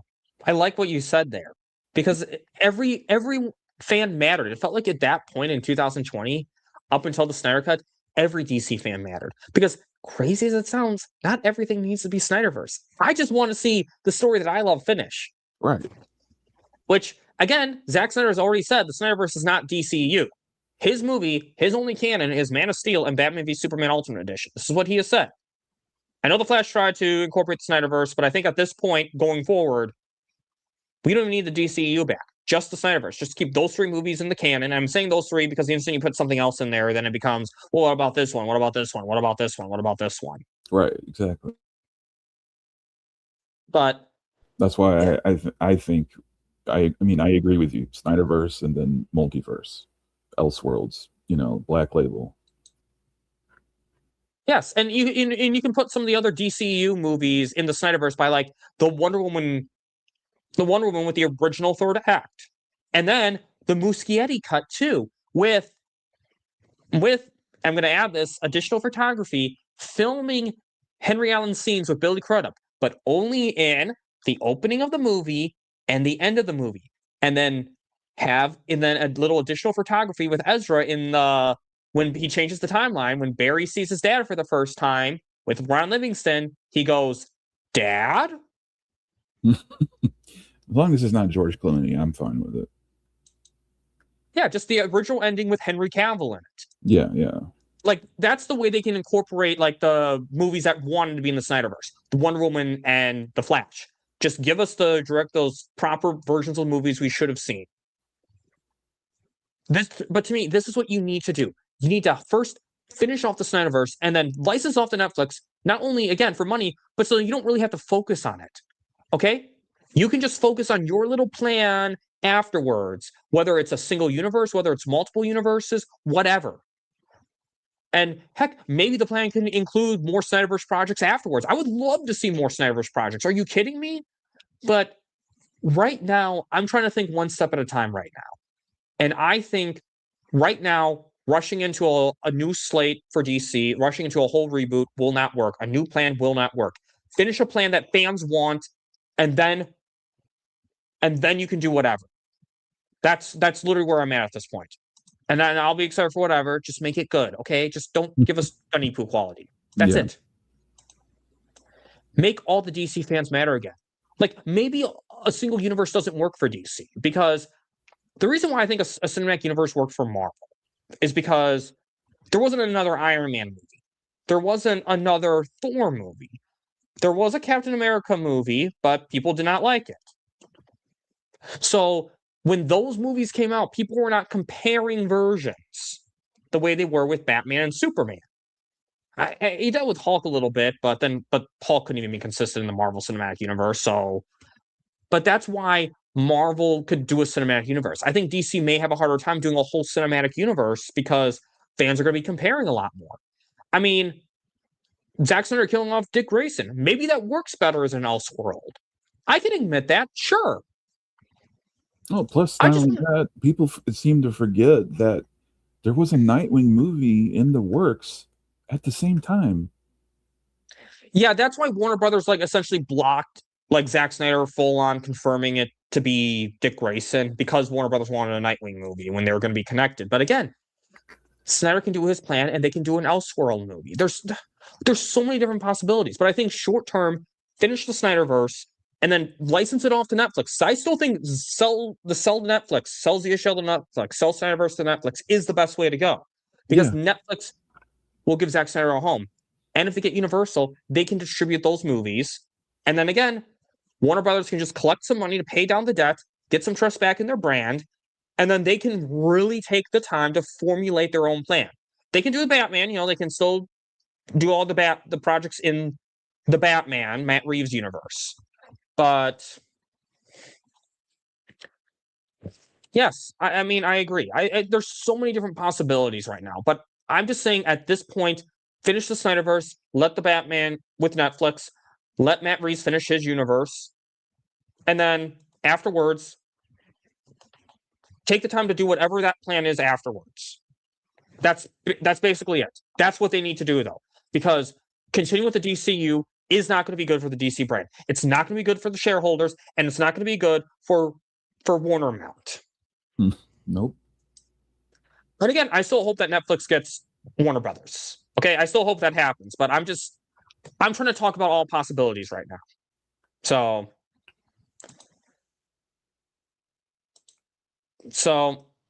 anything else you want to say before we get to the crazy out there theory? No, I'm chomping at the bit to hear this. Okay, well, you kind of know it because you guessed it, but the fact that you guessed it, though, maybe makes it think it's not as crazy as it sounds. So Universal, right? I still think this theory involves them getting Universal. But here's the thing, too. Paramount with Warner Brothers will be in major debt right now. They're also in a hurry to get this merger approved. They need to sell off assets. Right now, they don't have a plan for DC. Because if they think that it's going to be with Gunny, Pooh, and Safran, that's not happening right now. Right. They need to pay off debt. They need to get this merger approved fast. They need to sell off assets. Netflix already showed interest in an asset of Warner Brothers. Netflix showed they have a plan for DC of that asset. I know it's Warner Brothers' most valuable asset. I'm not stupid, guys, okay? I know, but I mean, they can still work with Game of Thrones. They can still work with Harry Potter. They can still work with HBO. But if they want to get this merger approved, they're going to have to sell off stuff, guys. Okay? If they want to get this approved fast, if they sell one of Warner Brothers' most major IPs, not only could they get a lot of money in return to pay off the debt, they may appease the UK. They may appease the attorney generals. They may have to sell some other stuff as well. But selling DC, that's a major thing. That takes away a lot of competition right there. You sell that to Netflix and they get Universal. One, they could put DC in the Universal theme parks, but also DC would get a theatrical distribution engine and it would be under a good home with Netflix.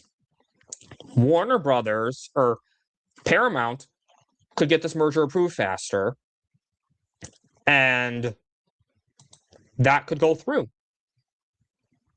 And now, I don't know if I would really be in love with this completely because I still have some sentimentality towards Warner Brothers as a company.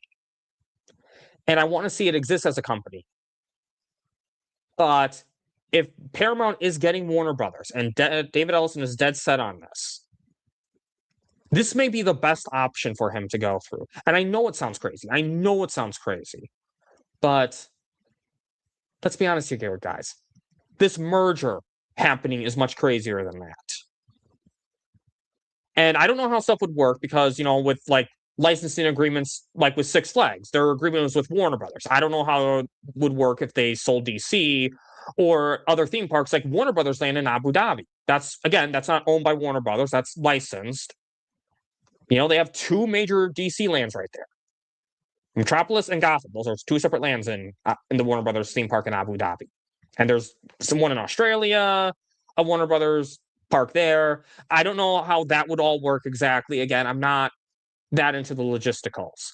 But I think that it's very possible that Netflix not only will go for Paramount, or not Paramount, Universal, that David Ellison, in his desperation to get this thing approved fast, knowing that the DC franchise is not in a great spot right now, he may want to sell that to get that approved quickly. Because, again, I still think he really cares more about CNN than anything. Yeah. I wouldn't completely be in love with this because, again, I mean, it would be kind of weird. Even though Warner Brothers has become a shitty company, it's so weird for me to think of DC without Warner Brothers. But Netflix would be a good home for DC. And if they get Universal, DC would have a theatrical distribution. And then, in this deal, I would say that Netflix should also demand get all the DC movies, the distribution rights to all the DC movies Warner Brothers produced. Say, we get those too. Okay, so what's your thoughts on that, Smackey? On this is a crazy out there theory, guys. I know. But what's your thoughts, Smackey? No, I think it's entirely possible. I hope that let's say in this theory or possibility, that Paramount does end up getting WB, even though I don't want it to happen either, and they do have to strip it for parts. I think it'll come down to how much DC is worth. But again, though, you have to wonder, because this is just for film and television rights, right? It's not like they're buying all of it. Oh, no, I would think they would buy all of it, not just film and television rights. I would say the comics would go with it, too. Oh, okay. Everything, DC. Okay, because, then I'm not sure, because I remember when Disney bought Marvel, it was only $4 billion, so I don't even know how much it would be then, especially because that was back in, 2009, 2010. It's like 16 years ago. So yeah, I mean, either way, Netflix would have the money. So yeah, like, I mean, really, at this point, it's Absolute is their biggest like thing right now, and all of their like streaming stuff, really, because it's not the theatrical stuff that's helping them, and it's their licensing stuff. And somebody was making a point earlier that like BVS is like one of the most rewatched films on Amazon Prime right now. So, and they don't even have Man of Steel, or I don't know if it's back on, but Man of Steel was taken off of HBO Max not too long ago. Yeah, and that's on Prime now. Oh, see, there you go. So it's like they're already getting some of this stuff, out there, and like I mentioned earlier, they are already, getting ready to probably dismantle Cartoon Network in some way. Yeah, like I think it's I think they're gearing up to do that kind of stuff. I think it's very much like you said, and I think Integrity, it might have been someone else, was talking about how they're probably going to they're going for CNN. Like, I think that's his biggest goal, is to make sure that he has CNN. And but yeah, I think if they don't end up getting WB, which I want Netflix to get WB for the exact same reasons, because there used to be a time when you saw the WB logo before a trailer or before a movie, you're like, oh, regardless of what this is going to be quality, and that used to mean something. Now, who knows? But yeah, I would like to get back to that. So yeah, I would like to see if we have to go this way, if they get Universal, and then if they could get the DC IP, maybe if the DC IP is cheap enough because of Gunny Poo's problems, then maybe they could also swing for, I don't know, The Matrix, why am I blanking? Terminator, or I doubt Harry Potter. That's probably too expensive. I thought Terminator was owned by Universal. When I was looking it up, they own something to do with Terminator. I don't know what it is. It's the Terminator franchise is jointly owned by series creator James Cameron, that guy, and original producer Gale Ann Hurd. I mean, because I know they have a Terminator ride at Universal, but again, and they partner with studios like Paramount Pictures. Okay, yeah. So they could sell Terminator to Netflix, which again, if they bought Universal, then Terminator could be kept at Universal. But okay, no, Sinhammock. What's your thoughts on my crazy out there theory of Netflix getting Universal and then also getting DC separately from Warner Brothers? Because, I mean, as much as I would prefer Warner Brothers to exist as its own company, even as like a subsidiary of Netflix, it would still be its own company as opposed to Paramount, where they would just use the Warner Brothers IP. I would still rather see DC in a good spot, and I still think it would help competition, because again, that's a major IP now that Warner Brothers doesn't have, and that could make Universal, give them a little bit more competition, and then, again, get this merger approved faster. And then Netflix would sell on the Snyderverse, so there's that too. So, and then we would get Zack and Nolan back together. Yes. Oh, yeah. Okay, so this is possible. Absolutely. Okay. So, yeah, I mean, this is a crazy out there theory, guys. I'm not stupid. I know a lot of people are going to be like, oh my God, Batman's proposing that Warner Brothers give up DC. I'm just saying, with everything that's happened this year, they may not have a choice. I mean, it's either that or David Ellison has to pay a lot of money per day. Because DC is a big IP, guys. But selling that is nothing to sneeze at. If if the UK saw that and the Attorney General saw that, I'm not saying that alone would make it clear, but that would certainly be a big contribution. Like even if they do that and then have to sell off Cartoon Network or Nickelodeon, or sell off, or like their joint venture or whatever, they may still have to do all that still, but this would definitely help get this approved faster. So, well, I'm with you on the whole AI thing, but it says that apparently DC is worth anywhere between 10 to 15 billion. So like they could swing that easily. Okay, here let's try something. How much is NBC, Universal, and DC worth together? Let's try this experiment. And again, AI, I know Batman's going to the dark side with AI, but this is just a fun little experiment, guys. Okay. So together, NBC, Universal, and DC are estimated to be worth 86 billion and 122 billion based on current 2026 industry valuations. Okay, so NBC Universal 81 billion to 112 billion, and then DC 5 billion to 10 billion. Okay. But also you got to think of desperation too. Is Ellison more desperate to get this merger through, or is Netflix more desperate to get DC? Who's more desperate in this scenario, you think? Oh, Ellison. Mm-hmm. So that, again, negotiating power means everything, right? So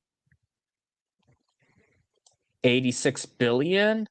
So, this may be closer to the 5 billion than the 10 billion.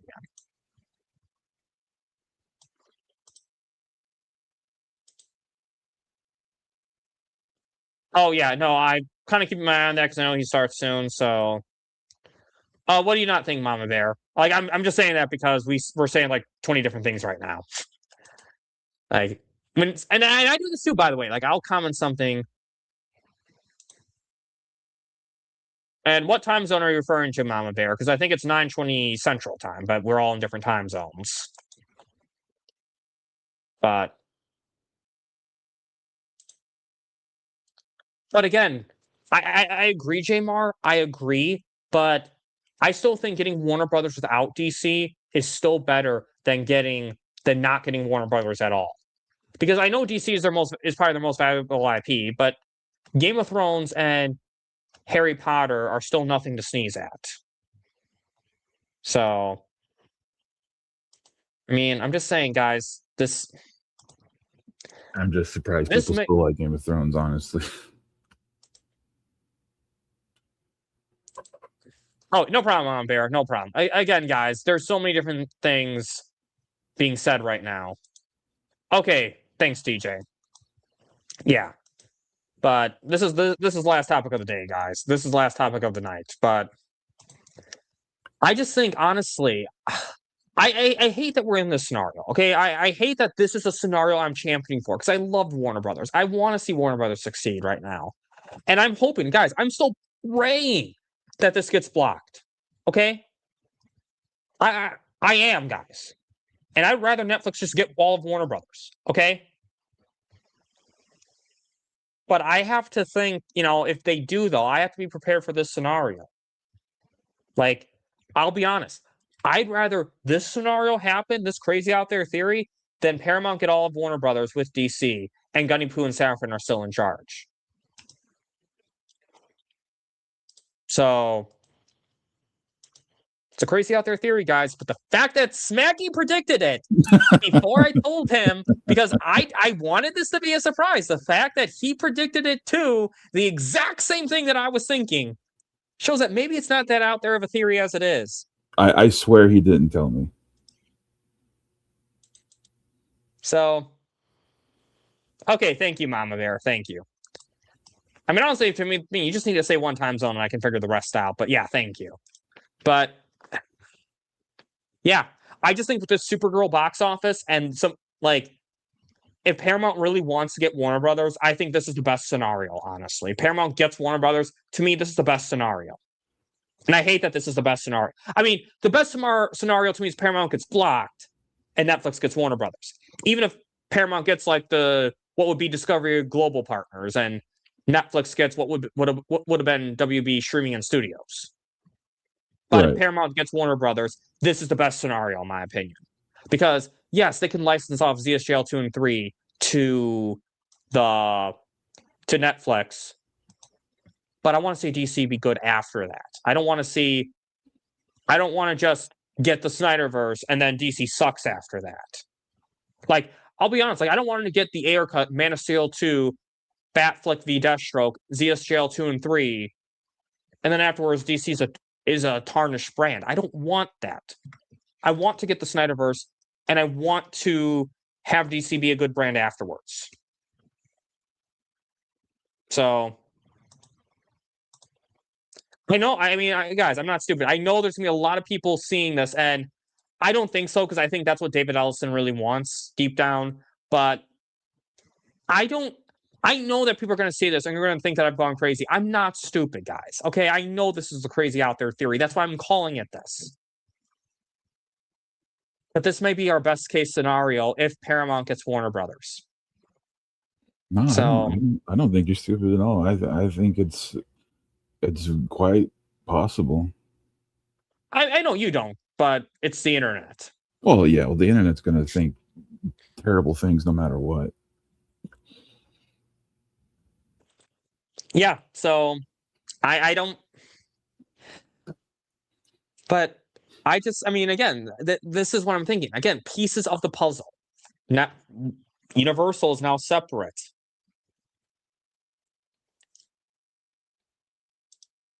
Option 2. Well, yeah, option 2, which is the reference to my birthday stream, which is the 3 ways that we get the Snyderverse, which is Paramount does it themselves, Paramount licenses it off to Netflix, and Paramount gets blocked and Warner Brothers gets Netflix.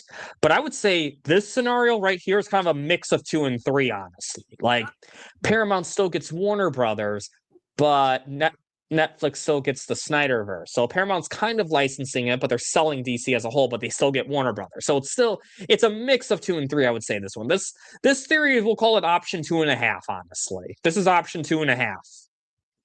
So, but yeah. But anything else you want to say about this crazy out there theory that I guess you agree with me on too? Just want to reiterate, he did not tell me. I guessed it, and I think it's awesome. I think that it's outside of Netflix getting Warner Brothers. I think it's the second best and coolest idea. So yeah, I like kind of rooting for it.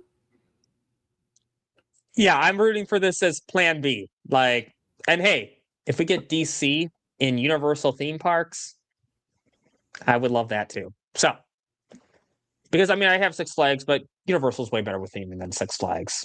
Okay, Six Flags is good at a lot of things, not theming. So, an Arkham horror house, like, dude. Oh yeah, yeah. Mm-hmm. Absolutely. They could get like archive voice recordings of Kevin Conroy for like Mark Hamill. And then so Mark Hamill won't do it without Kevin Conroy, but if they either get archive recordings of Mark Hamill or Mark Hamill agrees to it because they're using Kevin Conroy. Yeah. I would take the guy that voices Sonic and Troy Baker too. Like, they both did good jobs in Origins. Oh, yeah, I would love that too. Honestly, that would be great too. So, at the end of the day, again, we'll see what happens with this merger, guys. Okay, there's a lot of things that are still in play here, but this may be the best option. And it would be kind of poetic. I get this horrible news of Paramount getting Warner Brothers on my vacation at Universal. And then in the end, it turns out that DC and Universal both end up with Netflix. So it'd be kind of poetic in a way. So, yep, Roger Craig Smith. So, So again, we'll see what happens. But at the end of the day, DC's not in a good place right now. Netflix has a great potential to get a lot of investments. So don't worry, Mama Bear, I love your humor. So we'll see what happens, guys. We'll see what happens. And I'm trying to go back to the chat. Okay, there we are. And now, and again, I will cover this merger as it happens. And I can tell you right now, Smackey will be on my channel again. Next time, I'll give him more notice. But no worries. But Smackey, where can they find you? In my house. I don't really have a whole lot. It's fine. I got space. Right now I'm mainly just on Cozy's channel.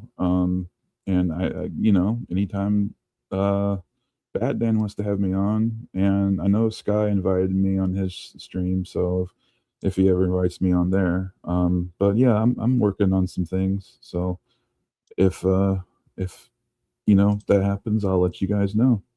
But until then, I'm just going to keep giving you guys shout outs and help support you guys.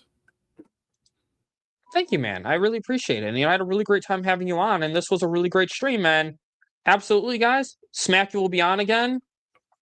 You best believe it. And I will cover the merger as it happens. I will cover DC news as it happens. And I'm working on part 2 of my clip that debunks that little notion that Netflix doesn't want to do theaters because people misquoted Dan Lin and Ted Sarandos. Part 2 of that clip is coming out, and I will get into more theme park conversation, guys. I know I've kind of said that a while ago. I've been busy, but it is coming. Lots of great stuff coming up on this channel. So be on the lookout. And guys, if you like this stream, please like, share, subscribe, hit the notification bell for more unique takes, interesting thoughts, and crazy out there theories such as what you heard tonight. And on that note, any final words, Smackey? Yeah, give him a like, give him a subscribe. He does good work. He's got good thoughts, hence the name. Thank you, yeah, I really do appreciate being on there. This was a lot of fun. Absolutely, man. It was absolutely great having you on. And on that note, have a bat-tastic day.